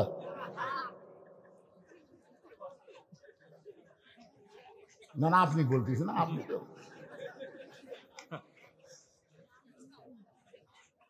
লিল্লাহে তাকবীর। ওমর ফারুক রাখালকে বলে, রাখাল সত্যি যদি ওমরকে দেখতে চাও তাহলে ফজরের নামাজ সামনে কাতার আদায় করো। সামনে কাতারে যদি নামাজ পড়ে দেখতে পাবো মেহরাবের মধ্যে যেই মানুষটা ইমামতি করতেছে ওই মানুষটি হলেন হযরত ওমর। রাখাল ছোট বাচ্চার মতন কান্দে। এতক্ষণ কিন্তু রাখাল কান্দে নাই, খালি হাসছে। এতক্ষণ রাখাল কি করছে? এবার কান্না শুরু করছে। ওমর ফারুক বলে, রাখাল কান্দার কারণ কি? রাখাল বলতেছে, আমি বারান্দাত নামাজ পড়ি, আমি মসজিদের ভিতরে ঢোকার সাহস পাই না। ওমর ফারুক বললেন, কেন ভাই মসজিদের মধ্যে কেন ঢোকো না? বলে, মসজিদের মধ্যে দামি দামি সাহাবি, ওই দামি দামি সাহাবের মধ্যে আমি সাধারণ রাখাল কেমনে যাই? ওমর ফারুক বললেন, রাখাল মসজিদের মধ্যে দামি দামি আর তুমি কম দামি, এই কথা তোমারে কে বুঝাইলো? আল্লাহর আইন হলো ইন্না আকরামাকুম ইনদাল্লাহি আতকাকুম। ওই ব্যক্তি সবচাইতে দামি হয় যার কলিজার ভিতরে আল্লাহর বেশি ভয়। আপনারা কি মনে করতেছেন আমি চেয়ারে বসে ওয়াজ করতেছি আমি দামি? এটা কখনোই দামি নিরূপণ করবেন। আল্লাহর কাছে দামি হলো যার তাকওয়া বেশি, সে আল্লাহর কাছে দামি বেশি। জোরে কোন সুবহানাল্লাহ। ওমরকে যদি দেখতে চাও তাহলে ফজরের নামাজ সামনে কাতার আদায় করা লাগবে। রাখাল বলতেছে, প্রতীক ভাই তাহলে এশার নামাজ পড়ার পরে আজকে আর আমি বাড়ি যাব না। ওমর ফারুক বলেন, কেন? বলে, এশা পড়ে যদি বাড়ি যাই আর ফজর যদি সামনে কাতারে না পাই। ওমর বলে, রাখাল 5 ওয়াক্ত নামাজের মধ্যে 3 ওয়াক্ত তাড়াতাড়ি, আসর, মাগরিব, এশা, এই 3 ওয়াক্ত তাড়াতাড়ি শেষ হয়, কিন্তু 2 ওয়াক্ত লম্বা কেন? এশা থেকে ফজর, ফজর থেকে জোহর, এই 2 ওয়াক্ত লম্বা কেন? তুমি কি বলতে পারো? রাখাল বলতেছে, আমি তো জানি না। ওমর ফারুক বলেন, তাহলে শোনো, ফজর থেকে জোহর আল্লাহ লম্বা সময় দিছে, ওই সময়ের মধ্যে তুমি আলু চাষ করবা, ওই সময়ের মধ্যে তুমি আলুর ওষুধ দিবা, ওই সময়ের মধ্যে তুমি আলুর বাগুড় বানবা, ওই সময়ের মধ্যে তুমি চাকরি বাকরি করবা, ওই সময়ের মধ্যে খেতে খামারে কাজ কাম করবা, ওই সময় কুলি মজুরি করবা। ওই লম্বা সময়ের মধ্যে কাজ করতে গিয়া তোমার দেহের যে ক্ষয় হবে, এশা থেকে ফজর লম্বা সময় তুমি যদি ঘুম পারো, ওই দেহের ক্ষয়টা আল্লাহ ঘুমের মধ্যে পুরা করে দিবে। তাহলে এশা থেকে ফজর যদি তুমি ধরবার চাও আর এই লম্বা সময় যদি ঘুম ধরে, তুমি কি করবা? রাখাল বলতে, ঘুম যদি ধরেই তো মসজিদের মধ্যে ঘুমায় যাব। যেই বলছে মসজিদের মধ্যে ঘুমাবো, ওমর ফারুকের চেহারা রক্তের মতো লাল হয়ে গেছে। এই রাখাল, এই মসজিদের মধ্যে ঘুম পড়ার দলিল দে। তুই তো মসজিদে ঘুমাবো, তার একটা দলিল থাকা লাগবে না? লাগবে না? সবাই জোহরের নামাজ পড়ে চলে গেছে, ওরা 3 জন 4 ফ্যান দিয়ে গল্প করতেছে। 1-1 ঘন্টা হয় গল্প ছাড়ে না একেবারে। গত বছর তো আলুর ভালোই দাম আসলো রে, এবার আলু যত মানুষ লাগালো, এবার মনে হয় আলুর দাম হবে না। এই তুই সার কটে দিছিস, ওষুধ খেমড়ে দিছিস, এই গল্প করতেছি 1 ঘন্টা। কয় ঘন্টা? ফ্যান ঘুরতেছি 4টা, গল্প করে 3টা। ফেরেশতা বলতেছে, আল্লাহ সবাই চলে গেল, এরা 3 জন যে ফ্যান ঘুরাইতেছে আর গল্প করতেছে 1 ঘন্টা ধরে, কি রেজাল্ট কি? আল্লাহ বলে, এই যে 3 জন মাথার উপর ফ্যান ঘুরালো, নামাজ বাদ দেয় যত সময় মাথার উপর ফ্যান ঘুরিছে, এই ফ্যানের কারেন্টের বিল এই 3 জন আলাদাভাবে না দিলে এরা জান্নাত যাওয়ার পারবে না। কারণ মসজিদ আর বাপের ঘর না, ইচ্ছা মতো ফ্যান ঘুরাবি। জোরে কোন কথা কন না কেন? বরং আজানের গুরুত্ব দিও। 5 ওয়াক্ত নামাজের মধ্যে সবচাইতে গুরুত্বপূর্ণ আজান কোনটা? সবাই জোরে বলেন কোনটা? ফজরের। জোরে বলেন কোনটা? ফজরের আজানের মধ্যে কিন্তু একই শব্দ 2 বার বেশি কয়। 4 ওয়াক্ত আজানের মধ্যে সেইটা নাই। সেই শব্দটা কি যুবকেরা শুনবার পাও? এই যুবকেরা, এই শুনবার পাও? তাহলে আজানের আগে তোমরা 3.5 হাত, আজানের পরে 2.5 হাত কেন হলে? মানে আজান যে দিচ্ছে আর কানের মধ্যে খারাপ লাগতেছে, 12টা পর্যন্ত ফেসবুক চালাতে, বুঝছেন না? মজার টাইমে, মজার ঘুমের টাইমে আজান আস্তে করে কম্বল মাথার উপর তুলে দেয়। এখন পাও বার হয়, পাও টেনে এনে বুকের সাথে লাগায়। বেড়া থেকে মনে হবে চাউলের বস্তা ঢাকা, তো আগাও নেই মাথাও নেই। আপনি একবার বুদ্ধি করে যায় খালি আস্তে আস্তে বিড়াল যেমন ইন্দুর ধরে, আস্তে আস্তে ওর খালি কম্বল টান দেবেন, টান দেওয়ার দিকটা মজার জিনিস দেখতে পাবেন। কম্বল টানটা দেখবেন, কম্বলের তলে ওর সাইজ, আর সকালবেলা সাইড ঠিবে কুত্তার সাইজ, একই সাইজ। আমি এইবার বলবো, ফজর নামাজ বাদ দিয়ে ঘুম পাড়ে যারা, কুত্তার আমল করে তারা। বলতে পারবা বাবা? আমি মুরব্বী করে বলতেছি না, যুবকর বলতেছি, গলা খাকারে দাও। ফজরের নামাজ বাদ দিয়ে ঘুম পাড়ে যারা, কুত্তার আমল করে তারা। ফজরের নামাজ ঘুম পাড়ে যারা, কুত্তার আমল কি বলতেছে, ফজরের আজান শুনে ঘুম পাড়ে যারা, কুত্তার আমল। এরা হলো না, কুত্তা রাগ করবে, কারণ কুত্তারা করবে আমরা নামাজ পড়ি না, তাই বলে বেনামাজ যেতে খারাপ। একটু মনোযোগ দিয়ে শোনেন, আল্লাহ কোরআনে বলেছেন সুম্মা রাদাদনাহু আসফালা সাফিলিন। ফজরের নামাজ বাদ দিয়ে ঘুম পাড়ে যারা, কুত্তার চাইতে ও খারাপ তারা। ওমর ফারুক বললেন, রাখাল আজানের গুরুত্ব দিও। এতদিন রাখাল নামাজ পড়েছে বারান্দায়, কিন্তু ডান পা দিয়ে রাখাল মসজিদের মধ্যে ঢুকে সামনে কাতারে যাওয়ার চায়। প্রত্যেকটা সাহাবী নড়ে সরে রাখালকে সামনে কাতারে যাওয়ার রাস্তা করে দেয়।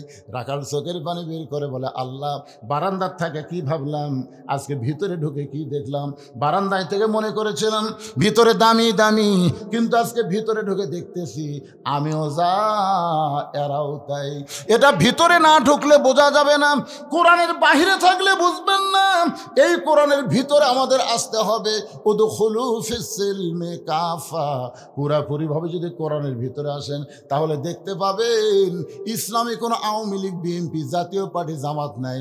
একই কাতারবদ্ধ হয়ে সবাইকে নামাজ পড়া লাগবে। ধরে কোন ঠিক কিনা ভাই? তুমি আওয়ামী লীগ করো, বাইরে করো, মসজিদের মধ্যে যখন ঢুকবা তখন আওয়ামী লীগ থাকবে না, বিএনপি করো, বাহিরে করো, মসজিদের মধ্যে বিএনপি থাকবে না।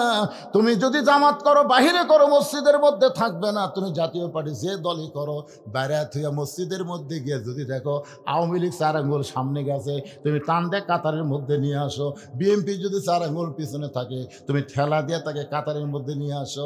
কারণ 14 দল 20 দল ভাঙ্গা মসজিদের মধ্যে সব এক কাতার।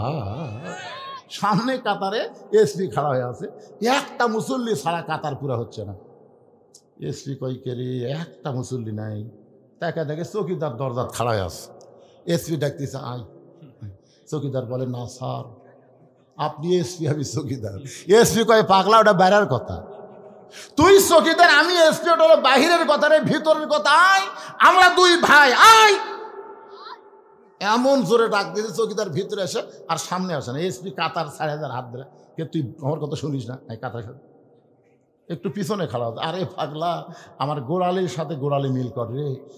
স্যার, আমারটা ফাটা, আপনারটা তেল। এই ফাটা তেলতলা, কিসের ফাটা তেলতলা? আমরা 2 ভাই, গোড়ালির সঙ্গে গোড়ালি মিল না করে কাতার কোনোদিন সোজা করা যাবে না। জোরে কোন কথা ঠিক কি না? রাখাল একেবারে যাইতে সামনে কাতারে মেহরাব বরাবর রাখাল ফজরের 2 রাকাত সুন্নত নামাজ আদায় করেছে। মেহরাব বরাবর যে প্রথম কাতার, ওই কাতারে ফজরের 2 রাকাত সুন্নত নামাজ পড়ে রাখাল চুপটি করে বসে আছে। এমন সময় একজন সাহাবী মসজিদের মধ্যে ঢুইকা দেখে জায়গা দখল। এক সাহাবী ঢুকে চিন্তা করে, আমার জায়গাতে কে বসে আছে? এই সাহাবীর নাম হলো ওসমান গনি। ধরে বলেন, নাম কি? আল্লাহ রাসূল বলেছেন, আমি যখন ইমামতি করব, আমি বরাবর যিনি দাঁড়াবে তার নাম হলো আবু বকর। আমার আবু বকর যখন ইমাম হবে, আবু বকর বরাবর যে দাঁড়াবে তার নাম ওমর। আমার উমর যখন ইমাম হবে, উমর বরাবর যে দাঁড়াবে তার নাম হলো ওসমান। ওসমান যখন ইমাম হবে, ওসমান বরাবর পেছনে দাঁড়াবে তার নাম হলো আলী। আমার আলী যখন ইমাম হবে, আলী বরাবর বলার পরে রাসূল নাম বলেন না। সাহাবীরা বলে, ইয়া রাসূলুল্লাহ, হযরত আলী যখন ইমাম হবে, আলী বরাবর পিছনে কে দাঁড়াবে? রাসূল বললেন, মা ইয়ান্তিকু আনিল হাওয়া ইন হুয়া ইল্লা ওয়াহয়ুন ইউহা। আমি নবী বলতে পারি না, আল্লাহ যতক্ষণ আমাকে না বলায়, এই আলী পর্যন্তই হলো খোলাফায়ে রাশিদিন। কে রে, তোরকে 2 জন কি ধরল রে? এরা সিজার করা নাকি রে? এবারে যে ঘুম আসো, যাও। কি চকচকা দাঁত বার করে আছে, বুড়ার আবার দাঁত পড়ছে, বেশি দুষ্টামি করলে দাঁত কিন্তু উঠবি না, উনকে বুড়াই থাকা লাগবে না। দোয়া করে দেবো তাড়াতাড়ি তোর দাঁত ওঠে। সুবহানাল্লাহ, জোরে করে সুবহানাল্লাহ। এত ছোট বাচ্চারা সামনে হাসতেছে পারে, চোখের মধ্যে ঘুম নাই, রাত প্রায় 11:30 বাজে গেছে। একটু মনোযোগ দিয়ে শুনতে হবে। ওসমান গনি দেখে আমার জায়গায় কে বসে আছে, নবীর যত সাহাবী সবচাইতে নরম সাহাবীর নাম ওসমান গনি। আস্তে আস্তে রাখালের কাছে এসে দেখে সামান্য একটা ফাঁক আছে, ওই ফাঁকের মধ্যে ফজরের 2 রাকাত সুন্নত নামাজ আদায় করলেন। আদায় করার পরে কিতাবের মধ্যে আছে ওসমান গনি রাখালের দিকে 3 বার তাকাইছে। ধরে কোন কয়বার? 3 বার। তাকানোর কারণ হলো কোনো দিনও দেখেনি, আজকে প্রথম। একটা লোক সামনে কাতারে প্রথম দেখলে একবার, যেই তাকাতে 2 বার তাকাতে 3 বার সেই ওসমান গনি তাকাইছে। এই মিয়া, বারবার তুই কি দেখিস মিয়া?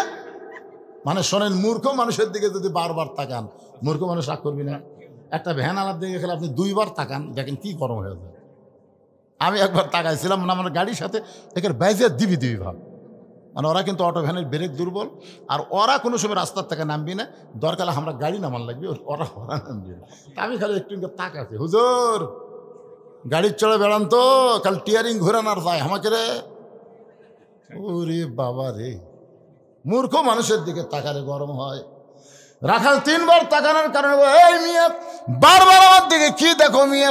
সঙ্গে সঙ্গে ওসমান গনি নরম মানুষ কাঁপতে কাঁপতে দাঁড়ায় গেছে।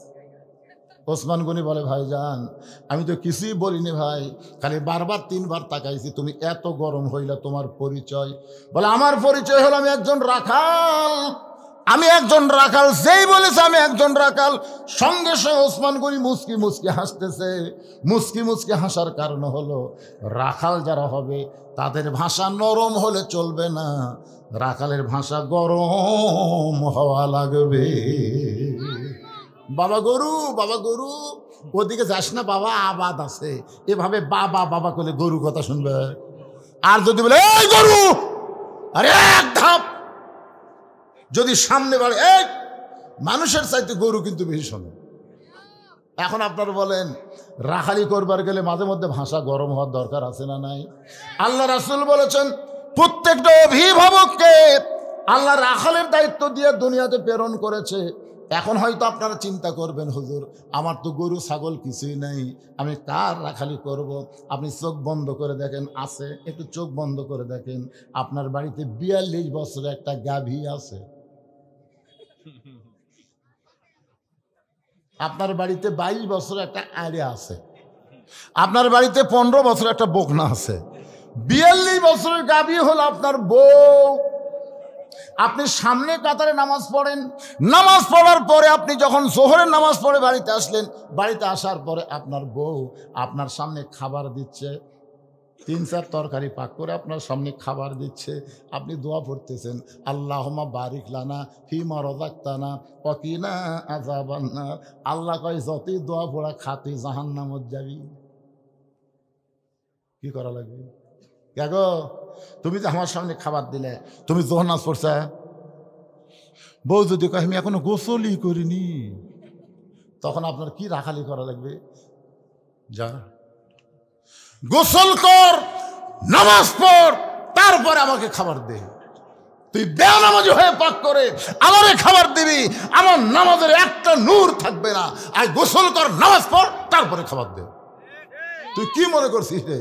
তুই নামাজ না পড়ে আমাকে খাবার দিবি, আর আমি দোয়া দরুদ পড়ে খামো, সে মরদ আমি না, যা। বউ কয়, ওরে বাবা রে, ইনা রাতের মরদ রে। গোসল করে নামাজ পড়ে যখন স্বামীকে দেয়, স্বামী স্ত্রী 2 জন বসে দোয়া পড়তে তার খাচ্ছে। ফেরেশতাকে আল্লাহ খবর কি বলে, স্বামী স্ত্রী 2টাই জান্নাতি।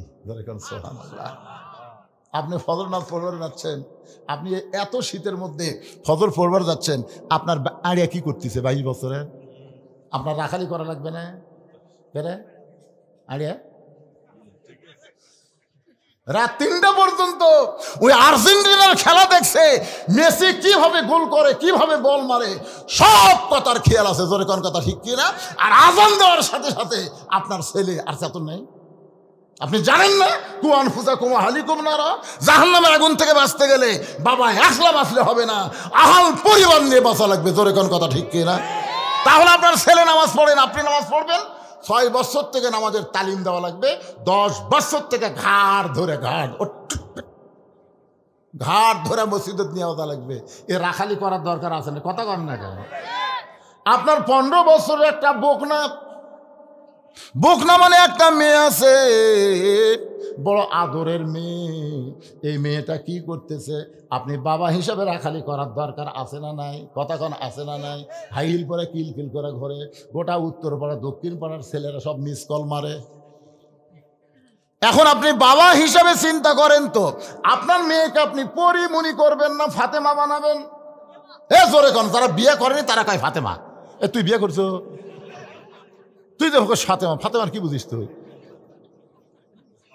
না, যাদের মেয়ে আছে আপনারা বলেন ভাই মন খারাপ করেন না, যাদের মেয়ে 15, 16, 17 বছর আছে এখনো বিয়ে দেন নাই, আপনার এই মেয়েকে আপনি কি বানাবেন? পরিমণি বানাবেন না ফাতেমা বানাবেন? আল্লাহর নবী বলেছেন ফাতেমা তুই কখনো মনে করিস না তোর বাবা আল্লাহর নবী বলে আল্লাহ তোকে জান্নাত দিবে, এটা কখনোই মনে করিস না। মা, জান্নাতে যাইতে গেলে জান্নাতের আমল করে তোকে জান্নাতে যেতে হবে। ফাতেমা বলে বাবা কি আমল করলে আল্লাহ আমাকে জান্নাত দিবে? রাসূল বলে ফাতেমা মাত্র 4টা আমল করবি। 1 নম্বর হলো নামাজ, 2 নম্বর রমজান মাসের রোজা, 3 নম্বর সতীত্বের হেফাজত পর্দা করা, 4 নম্বর স্বামীর খেদমত করা। এই 4টি আমল যদি করতে পারিস ফাতেমা, আল্লাহ খুশি হয়ে 8টা জান্নাতের দরজা খুলে দিবে, যে কোনো দরজা দিয়ে তুই জান্নাতে যাবি। সেদিন থেকে ফাতেমা নবীর মেয়ে হিসাবে না, আমল করে জান্নাতে যাওয়ার জন্যে এমন আমল করলেন সাইয়্যিদাতুন নিসা আহলিল জান্নাহ ফাতেমাতুজ জোহরা। এই ডিগ্রি যখন আল্লাহ নবীর কাছে শুনাইলেন, নবী দৌড়ে এসে ফাতেমাকে বললেন ফাতেমা রে, আল্লাহ তোমাকে একটা ডিগ্রি দিয়েছে। ফাতেমা বলে বাবা কি ডিগ্রি দিল? বলে সাইয়্যিদাতুন নিসা আহলিল জান্নাহ, জান্নাতীদের নেত্রী বানাইছে। ফাতেমা বলতেছে বাবা নামাজের কারণে এই ডিগ্রি, রোজার কারণে এই ডিগ্রি, স্বামীর খেদমতের কারণে এই ডিগ্রি। নবী আমার ফাতেমার হাতে চুমা দিয়ে বলে মা এই ডিগ্রিটা আল্লাহ তোমাকে পর্দার কারণে দিয়েছে। ও মায়েরা যারা পর্দার অঞ্চলে বসে আছেন মা, একটু মনোযোগ দিয়ে শুনবেন। গভীর রাত্রে ফাতেমা স্বামীকে বুকের মধ্যে নিয়ে কাঁদতেছে আর বলে স্বামী গো, আপনি কি জানেন আজকে গভীর রাত্রে ফাতেমার মৃত্যু হবে? যেই বলেছে গভীর রাত্রে ফাতেমার মৃত্যু হবে, গাছের গোড়া কাটলে গাছটা যেমন ঠাস করে পড়ে যায়, হযরত আলী তেমনি পড়ে গেলেন ঘরের মাঝায়। মা ফাতেমার স্বামীর কপালে চুম্বন দেয়া বলে স্বামী গো এমন করে আপনি কাঁদবেন না, কারণ আসলে যাইতে হবে। এই দুনিয়া থাকার জায়গা না, এই দুনিয়াতে আমরা কেউ থাকতে পারবো না। যত বাড়ি করেন, যত বিল্ডিং করেন, যত কিছুই করেন, আমাদের সবাইকে কিন্তু যাইতে হবে। এই জন্য আমি যখন বলবো আসলে, আপনারা বলবেন যাইতে হবে। বলতে পারবেন না? হয়ে যান আসলে যাইতে হবে। 3 তালা যে বানাচ্ছেন, 4 তালা ঘাড় কাজ করে দেখতেছি। কি দেখতেছেন? 5 তালার ভিত দিছি হুজুর, 3 তালা হচ্ছে রড বার করে থুছি, আর 2টা তালা হলি আমার আর কোনো টেনশন নেই। 2 কান্দের ফেরেশতা বলে পাগলা 5 তালা 5 তালা বকিস না রে, তোর বাড়ি হলো নিচতলা, 1 তালা না নিচতলা। তাহলে আমরা যারা এখানে বসে আছি আমাদের বাড়ি কোথায়? এই নিচতলাকে আপনারা কি নামে ডাকেন? কিন্তু যেদিন ডাক পড়িবে কবর মাঝে যাইতে, জোগাড় কিছু করছো বন্ধু তার মাঝে বিছাইতে। ডানে কবর বামে কবর, ডানে কবর বামে কবর, নিচে কবর আছে যে, উপর দিকে চাইয়া দেখো বাঁশের ছাউনি দিছে কে। ওসমান গনি বলে ভাইজান, ও বড় ভাইজান, আপনাকে কোনোদিন সামনে কাতারে দেখিনি ভাই, আজকে প্রথম দেখতেছি, এই কারণে 3 বার তাকাইছি। রাখাল বলতেছে আমাকে দেখতে কেমনে? আমি বারান্দাত নামাজ পড়ি, আজকে সামনে কাতারে আইছি শুধুমাত্র দেখার জন্যে। আজকে দেখা হয়ে গেলে আর কোনোদিন আমি সামনে আসবো না। ওসমান গনি বলে ভাইজান আজকে আপনি দেখতে পাবেন, তার গ্যারান্টি কি? রাখাল বলে আমার চোখের পাওয়ার ঠিক আছে, আমার চোখ ঠিক আছে, দেখতে পাবো। ওসমান গনি বলে ভাইজান আজকে কয়েক বছর হলে সামনে কাতারে নামাজ পড়ি, এখন পর্যন্ত দেখতে পাইলাম না। রাখাল বলে মনে হয় তোমার চোখের দোষ আছে, সামনে কাতারে নামাজ পড়ো, কয়েক বছর দেখতে পাও না কেন? আজকে তুমি আমার হাত ধরো। ওসমান গনিকে একটা রাখাল বলতেছে তুমি আমার হাত ধরো, আমি নিজেও দেখব এবং তোমাকেও দেখায় দেব। ওসমান গনি রাখালের হাতটা ধরে আল্লাহর কোরআন মনে মনে পড়তেছে, ইয়া আইয়ুহাল্লাযীনা আমানুত্তাকুল্লাহা ওয়া কুনু মা'আস সাদিকিন।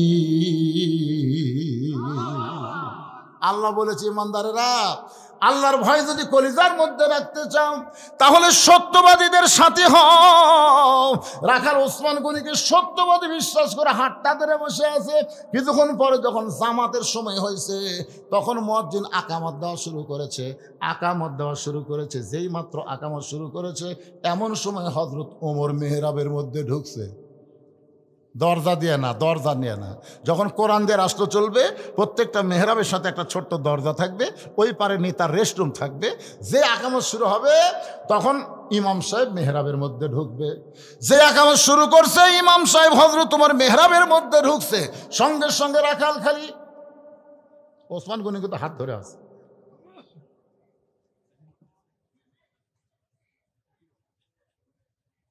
চিন্তা করতে পারি এটাই তো, একই তো আমি তওবা পড়াছিলাম, এটা কি তো আমি মুনাফিক করছিলাম, একই তো ভণ্ড গোলাম রে। কে রে উমরক দেখতে এসে এই জায়গাতেই কেরে মনে মনে কথা চিন্তা করতেছে।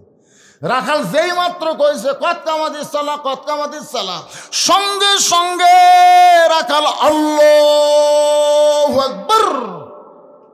মুয়াজ্জিন যেই মাত্র বলেছে কত কামাদিস সালাহ, সঙ্গে সঙ্গে রাখাল আল্লাহু আকবার। ওসমান গনি হাতটা ছাড়া দিয়ে বলতেছে ভাইজান ইমাম সাহেব যখন ভুল করে তখন মানুষ লোকমা দেয়, আল্লাহু আকবার বলে, এখন পর্যন্ত আকামতি শেষ হয় নাই আর তুমি আল্লাহু আকবার লোকমা দিলে।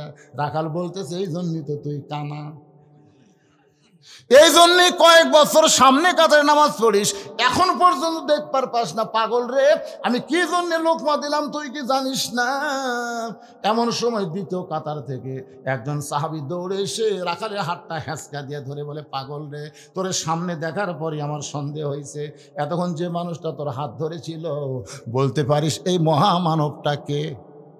যেই মানুষটাকে তুই কানা কানা বলে তিরস্কার করলি, এই মহামানবটাকে তুই কি বলতে পারিস? রাখাল বলতেছে আমি বারান্দাত নামাজ পড়ি, আমি ভিতরের কাউকে চিনি না। আমি বারান্দাত নামাজ পড়ি, আমি ভিতরের কাউকে চিনি না। সাহাবী বলে কান্দার বলে ভাই রে, যাকে তুই কানা কানা বলে তিরস্কার করলি ও হলো আল্লাহ নবীর ডবল জামাই ওসমান গনি।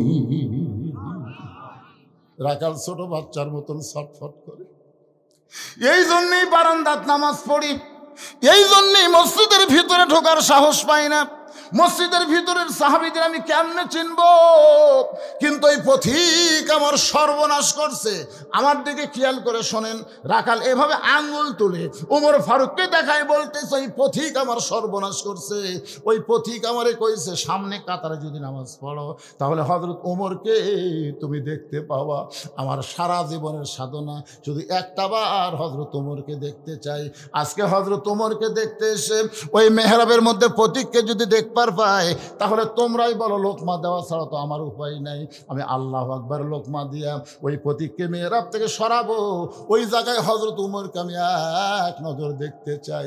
হাজার হাজার সাহাবীরা কান্দে, সমস্ত সাহাবীরা যখন কান্দে রাখাল চিল্লা বলে বারান্দায় নামাজ পড়া ভালো, ভিতরে কেন কান্দা কান্দি শুরু হয়ে গেল?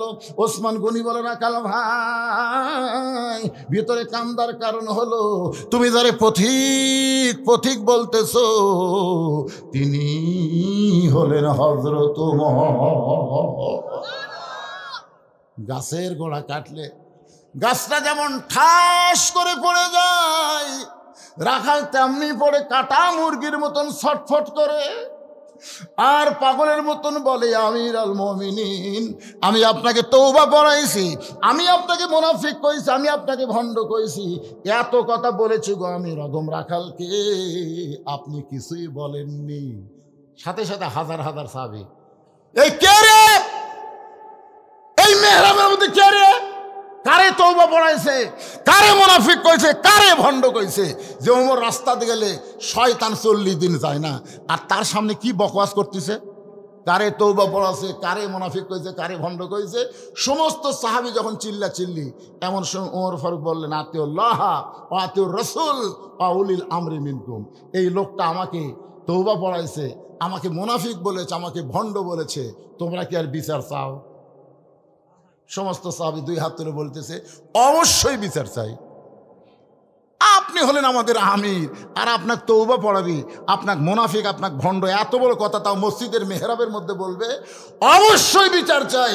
ওমর ফারুক বললেন, আজকে বিচার মানুষের আইন দিয়ে হবে না, আজকে বিচার হবে আল্লাহর আইন দিয়ে।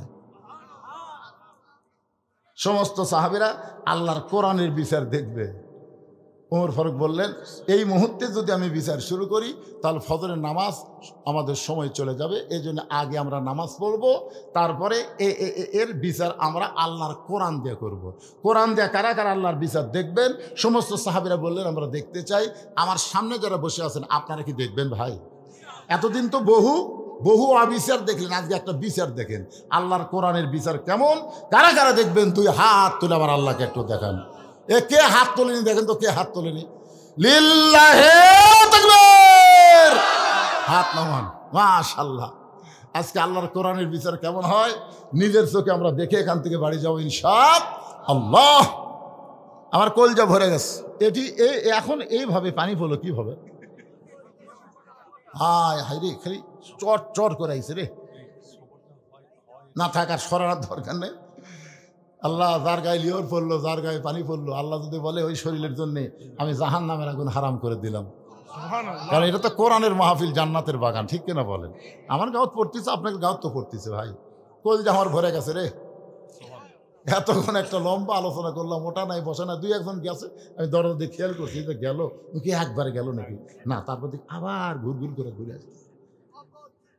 না না, ওরা যাচ্ছে, একটু বুঝেছেন না, কেউ পেশা করে যাচ্ছে, কেউ আবার একটু টান। শীতের দিন, বুঝতে পারছেন না, শীতের দিন কিন্তু বিড়ির একটা মজাই আলাদা, তাই বলে আপনাদের আবার খান না। সবাই আল্লাহর আইনের বিচার দেখবেন। হজরের নামাজ পড়তে হজরত ওমরের পড়াইতে মাত্র 5 থেকে 10 মিনিট সময় লাগবে। এই 10টা মিনিট পরে আল্লাহর কোরআন দিয়ে বিচার চাক্ষুষ আজকে আপনারা দেখা যান আল্লাহর কোরআন কারে কয়। এই 10 মিনিটের মধ্যে আমি একটা আপনাদের জন্য মাদ্রাসার জন্য একটু ব্যাগ পাঠাবো, মাদ্রাসার জন্য একটু দান আদায় করব। এই মাদ্রাসায় বাপ মা মারা গেছে, আপনাদের বাপ মা যাদের মারা গেছে, এই নবীর এতিম মাদ্রাসায় কোরআন শরীফ একটা দান করবেন। বাপ মা রোহের মাগফিরাতে একটা কোরআন শরীফ দান করবেন। এক কোরআন শরীফ মাত্র 500 টাকা। আপনি 500 টাকা দিবেন, একটা কোরআন দানের সওয়াব আল্লাহ আপনার বাপ মার কবরে দিবে। আর যারা 500 টাকা দিবেন না, আপনার কাছে ব্যাগ যাবে, রুমাল যাবে। এই যে মাদ্রাসার ছাত্ররা কোথায় বাবা, রেডি আছো? হ্যাঁ যাও, ব্যাগ নিয়ে যাও। এই তো মাশাল্লাহ মাশাল্লাহ। আল্লাহ তোমার একজন বান্দা বাপ মা মারা গেছে, 2 জনে। আরে বাপ মা 2 জনে কবরে গেছে, বাপ মা রোহের মাগফিরাতে আল্লাহ তোমার নবীর এতিম মাদ্রাসায় কোরআন শরীফ বাবদ 500 টাকা দান করেছে। আল্লাহ এই কোরআন দানের ওসিলায় বাপ মার কবরকে জান্নাতের টুকরা বানায় দেন, জোরে কোন আমিন। এতগুলো মানুষের মধ্যে মাত্র 100টা কোরআন শরীফ আমি চাই, খালি 500 টাকা দিবেন, বাপ মার কবর আল্লাহ জান্নাত বানায় দিবে। পৃথিবীর শ্রেষ্ঠ দান নবীর মাদ্রাসায় একটা কোরআন। কত আছে? মাশাআল্লাহ। আল্লাহ তোমার আরেকজন বান্দা কোরআন শরীফ বাবদ 500 টাকা দান করেছে। আল্লাহ আল্লাহ কোরআন সবচাইতে বড় দান, আল্লাহ কবুল করে নেন। বাপ মা যদি কবরে যায়, এই দানের উসিলায় কবরকে জান্নাতের টুকরা বানান। আর একটা কোরআন শরীফ বাবদ 500 টাকা পাওয়া গেছে, আল্লাহ কবুল করেন। পিতামাতা যেন সুস্থ থাকে, সুস্থতার জন্য 200 টাকা দান করছে, আল্লাহ দানকে কবুল করেন। কত আছে? মডার্ন ক্লিনিক এবং ডায়াগনস্টিক সেন্টার কোন জায়গাতে? শেরপুর, ওই বগুড়া শেরপুর। আচ্ছা রে বাবা, এটি কি আছে আপনার? ডাঁটের সময় রে। 20টা কোরআন শরীফ বাবদ 10,000 টাকা ধরে বলেন মারহাবা। আল্লাহ তার ব্যবসার মধ্যে বরকত দিও। আপনজন যারা কবরে গেছে, আল্লাহ তাদের কবরকে জান্নাতের টুকরা বানাও, জোরে কোন আমিন। কোরআন শরীফের বিচার দেখবার চাই, কেউ যদি উঠে যায়, আল্লাহ ওই যেন প্যারালাইসিস হয়ে মরে। আল্লাহ এখনই হাত তুলেছে, না দেখে চলে যাবেন, 2টা পাও প্যারালাইসিস হবে, কান্দে মরবেন, আর হাঁটতে পারবেন না ভাই। দিচ্ছি আদায় 10 মিনিট ধরে কর্ম, অসুবিধা কি? ও তবারক আছে। হায় হায় হায় হায় রে, আপনাদের জন্য আবার তবারক আছে, মাথায় নষ্ট। এত লোক তবারক দিবেন ইনশাল্লাহ। সবার জন্য তবারক মানে বিরিয়ানি আছে, বিরিয়ানি বিরিয়ানি লিচ্ছি বাবা। মেয়ে মারা গেছে, মেয়ের জন্য 2টা কোরআন শরীফ বাবদ 1000 টাকা দান করেছে, আল্লাহ কবুল করেন। জি আরে মায়ের বয়স বাঁচা আছে, মায়ের জন্য দোয়া চাই। 6টা কোরআন শরীফ বাবদ 3000 টাকা দান করেছে আমার এই ভাই। 115 বছর মায়ের বয়স, এখনো জীবিত আছে। আল্লাহ মাকে আরো হায়াত দাও, সুস্থতা দান করে, জোরে কর আমিন। মায়ের মতো আপন কেহ নাই রে দুনিয়ায়, মা জননী নাই রে যাহার, মা জননী নাই রে যাহার, এই দুনিয়ায় তাহার কেহ নাই। মায়ের মতো আপন কেহ নাই রে দুনিয়ায়। কে বাবা বাচ্চারা ব্যাগ লেতে ঘুরতেছে রে, আমার মা বোনদের মধ্যে যাবা, মা বোনেরা অনেক টাকা দান করবে। কার জন্যে? বাপ মার জন্যে। বাপ মার জন্য 2000 টাকা, মানে 4টা কোরআন শরীফ বাবদ করছে দান। আল্লাহ দানকে কবুল করে নিয়ে। বাপ মা 2 জনে মারা গেছে, এই বয়সে বাপ মা হারাতেন। আরে 4 বছর হলো বাপ মা 2 জন। আমার মা মারা গেছে গত বছর 23 সালের 25 ডিসেম্বর। আজকে তো এই সাল শেষ, আজকে 25 সাল, 24 সালও শেষ হয়ে গেল, 1 বছর হয়ে গেল। আর 18 সালে আমার মা মারা গেছে। আমার ভাইজান বাপ মার জন্য 4টা কোরআন শরীফ বাবদ 2000 টাকা দান করেছে। আল্লাহ আপনার বাপ মা বেঁচে আছে, আল্লাহর রাস্তায় দান করে। বাপ মা বেঁচে আছে, মারা গেছে। বাপার রুহের মাগফিরাতে আল্লাহ বাপমার কবরকে জান্নাতের টুকরা বানায় দেন। কোরআন শরীফ বাবদ 500 টাকা দান করেছে, আল্লাহ কবুল করেন। আল্লাহুম্মা আমিন। যার পকেটে টাকা আছে বুঝলেন, তার কাছে আমার দাবি আছে, টাকা না থাকলে দাবি নেই। একটা কোরআন শরীফ দান করে পারলেন না আপনি, একটা কোরআন শরীফ। এই নবীর এতিম মাদ্রাসায় আহা কত বাচ্চারা কোরআন পড়ে, তাদের হাতে একটা কোরআন শরীফ দিবেন। কোরআন না দিন 500 টাকা দিলেই তো একটা কোরআন দানের সব হয়ে গেল। আজকের মাহফিলের সম্মানিত সভাপতি সাহেব 2টা কোরআন শরীফ বাবদ 1000 টাকা দান করেছে। আল্লাহ বাপ মার কবরকে জান্নাতের টুকরা বানায় দেন। জোরে বলি আমিন, জোরে বলি আল্লাহুম্মা আমিন। আচ্ছা আপনারা তো আলু লাগান না, আলু আলু এটা কি বাকি নেন না আপনারা? মাদ্রাসার হুজুর কুটিরা বাকি নেন না? বাকি আলু ধান এগুলা বাকি আদায় হয়? হয়, স্লিপ দেওয়া আছে। মাত্র ছাত্ররা স্লিপ আছে তোমাদের কাছে? আলু আলু যারা দেবেন লিখে দেন, লিখে দেন। আলু ধান এগুলো লিখে দেন, দেন আল্লাহ বরকত দিবে রে। ঘুগরি ধরবি না, মনে করতেছেন আলু সেই গাছ আছে, সমানে ওষুধ মারতেছেন, তুলবার দেন সব খালি দাগড়া দাগড়া। বেশ খেলে ওই আলু কেলে তেল তেল আলু দানো হয়। আর সদকা তো তারুদ্দুল বালা, দান সদকা করলে আল্লাহ বালা মুসিবতকে দূর করে দেয়। যত লম্বা হিসাব শুনলাম মনে করছিলাম মাদ্রাসার বোন হয় আয় আছে, পরে দেখা গেল লস। এত টাকা, আহা অনেক টাকার পরেও মাদ্রাসার লস থাকলো। লসটা আপনার পুষায় দেন। এতে প্রায় অনেক লোকের জন্য একটা হালখাতার ব্যবস্থা করছেন, কিছু আদায় হচ্ছে, ওদের খিলালেন আদায় হতে কিছু।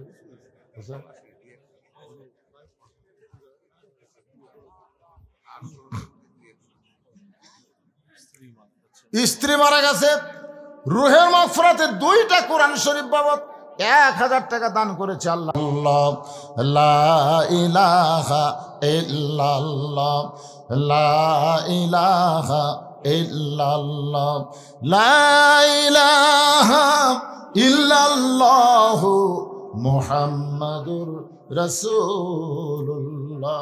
ফাতেমা বলে, স্বামী গো এমন করে আপনি কাঁদবেন না, এই দুনিয়া থাকার জায়গা না, আসলে যাইতে হবে।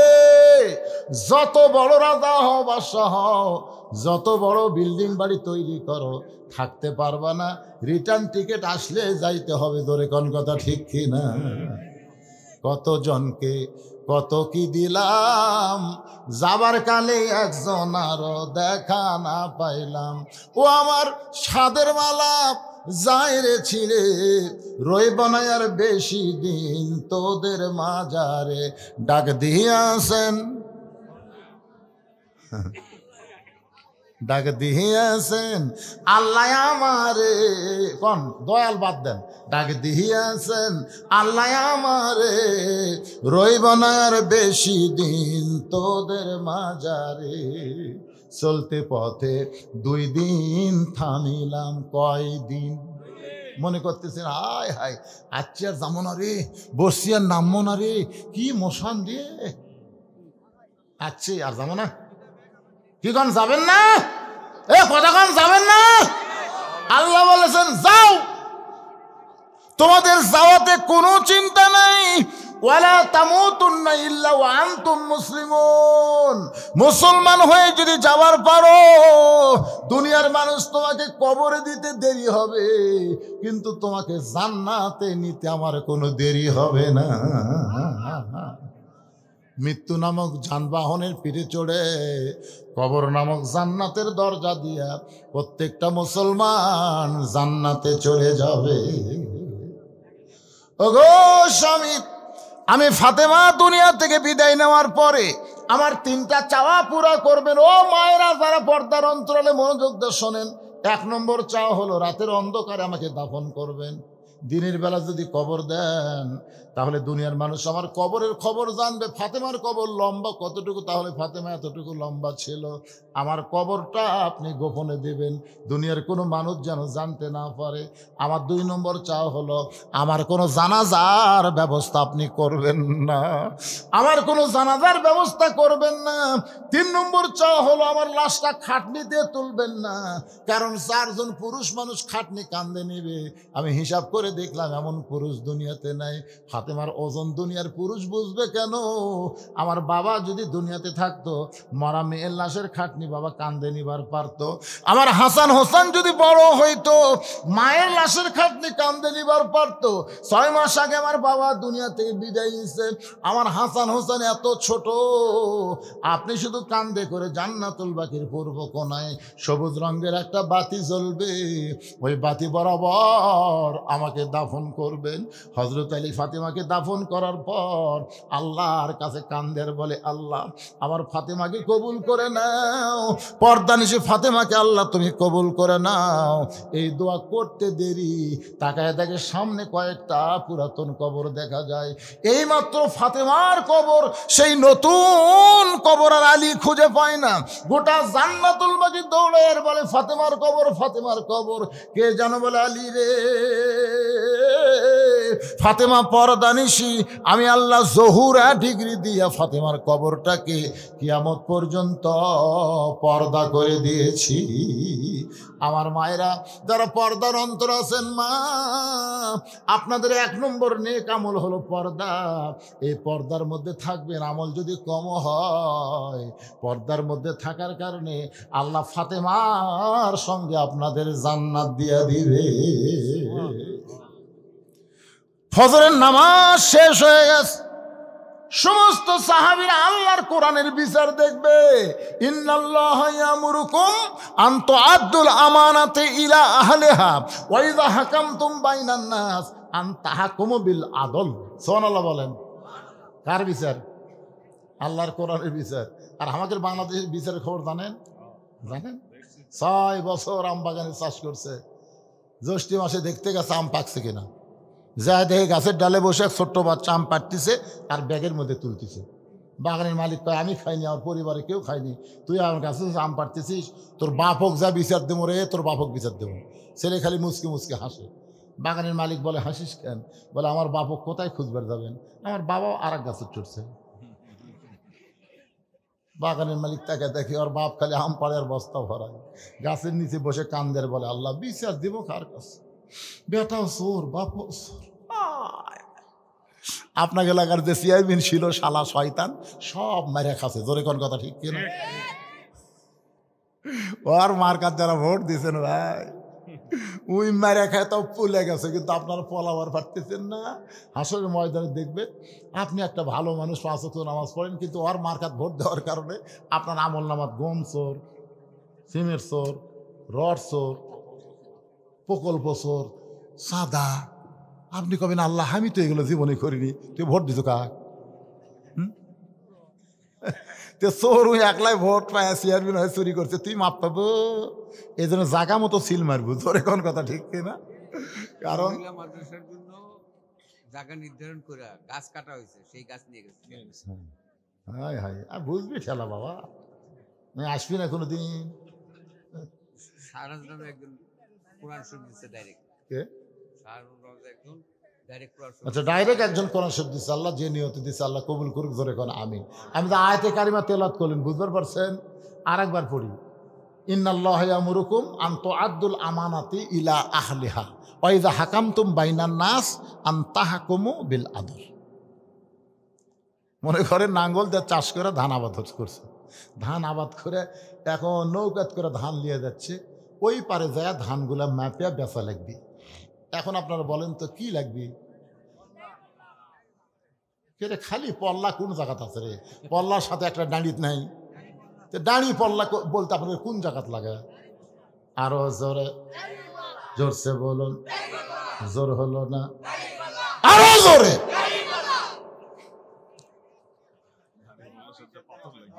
ওয়াল ওয়াজনা বিল কিস্তি ওয়ালা তুকসিরুল মিজান।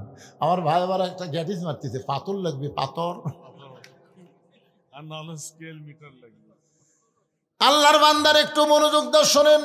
নামাজ শেষ হয়ে গেল, প্রত্যেকটা সাহাবীরা তাকায় আছে, রাখালের বিচার হযরত ওমর কেমনে করে।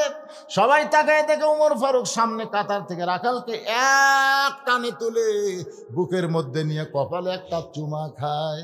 সব সাহাবী বলে, আমির আল মুমিনিন, বিচারের নামে আপনি এটা কি করলেন? যে আপনাকে তওবা পড়াইছে, যে আপনাকে মুনাফিক কইছে, যে আপনাকে ভণ্ড কইছে, তারে বিচার না করে বুকের মধ্যে নিয়ে কপালে চুমা দিলেন। ওমর ফারুক কান্দার বলে, সাহাবীরা রে, রাখালের এত কথা হজম করার পিছনে একটাই মাত্র কারণ, আমি রাখালকে দেখি নাই, রাখালের ভিতর আমার আল্লাহর কোরআন দেখতে পাই। শুধু আল্লাহর কোরআন দেখার জন্য আমি এত কিছু হজম করেছি। আজকে আপনারা কি বুঝলেন?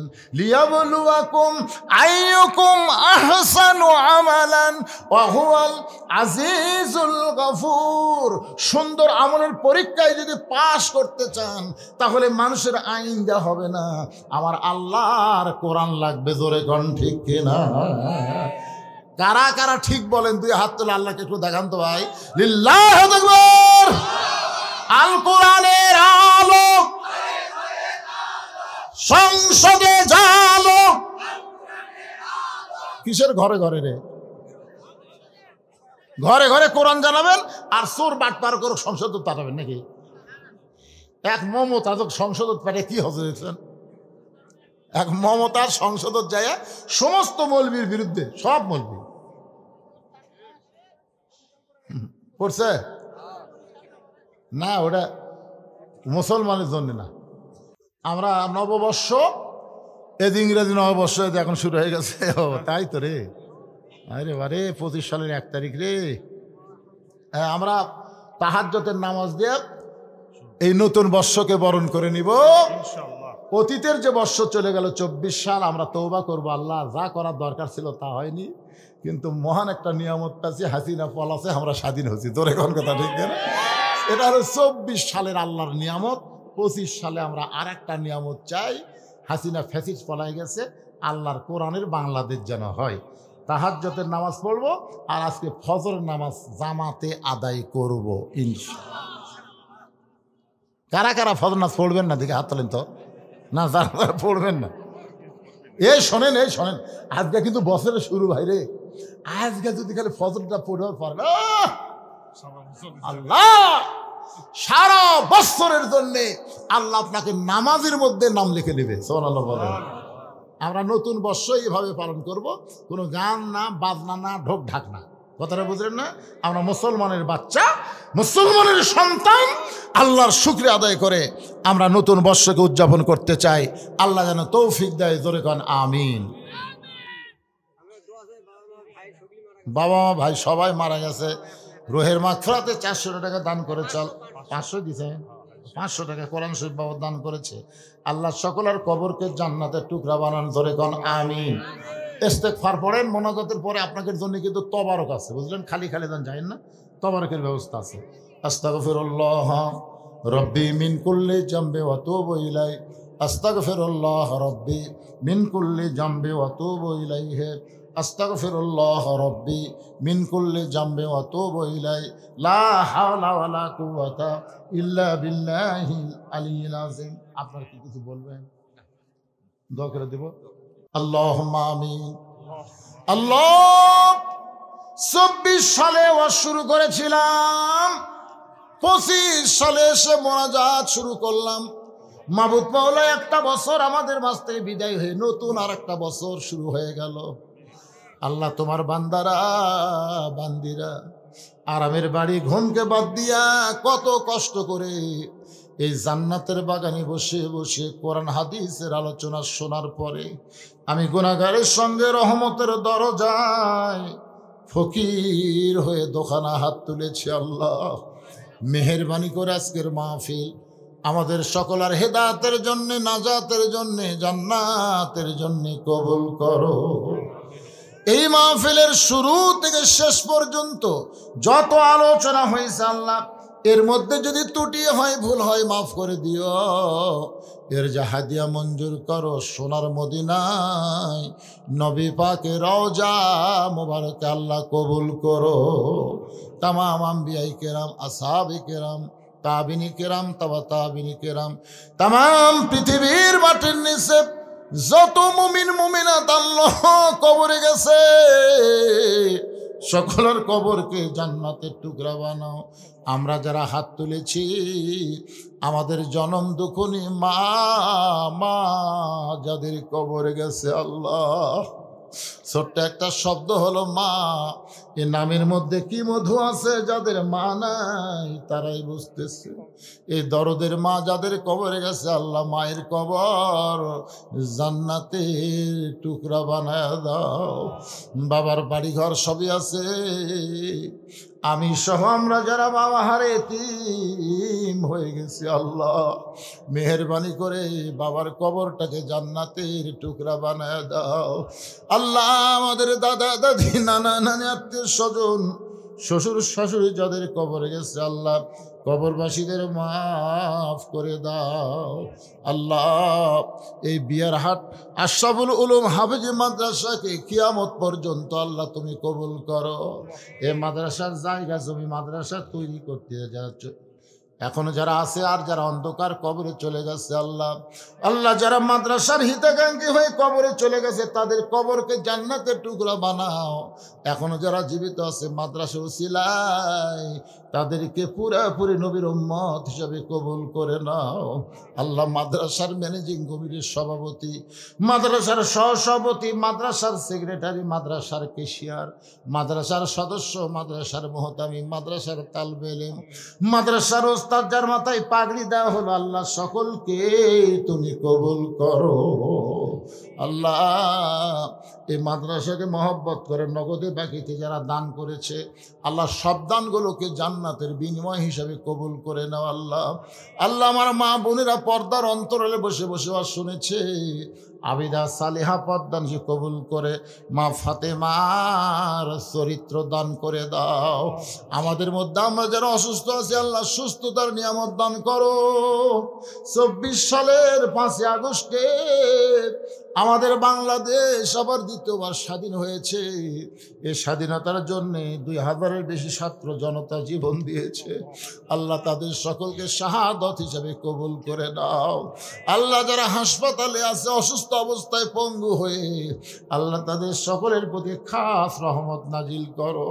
আল্লাহ 25 সাল পড়ে গেল, আল্লাহ কি করলাম 24 সালে আমরা জানি না। আল্লাহ মেহেরবানি করে 24 সালের ভুল ভ্রান্তি মাফ করে দিয়া আমাদের সকলকে 25 সালে তোমার গোলামি পুরাপুরি করার তৌফিক দিও। আল্লাহ 24 সালে ফ্যাসিস্ট হাসিনার পতন হয়েছে, 25 সালে তোমার কোরআনের বাংলাদেশ যেন কবুল হয়। আল্লাহ তুমি কবুল করে নাও। আল্লাহ আল্লাহ সবাইকে তুমি মাফ করে দাও আল্লাহ। আমার মিডিয়ার ভাইরা, আয় আল্লাহ তাআলা, একটা বছর চলে গেল, আবার 25 সাল পড়লো, তাদের ব্যবসা বাণিজ্যের মধ্যে বরকত দিয়া দিও আল্লাহ। রাস্তার মধ্যে যত বিপদ আপদ মুসিবত আছে, সমস্ত বিপদ আপদ মুসিবত থেকে আমার মিডিয়ার ভাইদেরকে আল্লাহ পুরাপুরি তুমি হেফাজত করো আল্লাহ।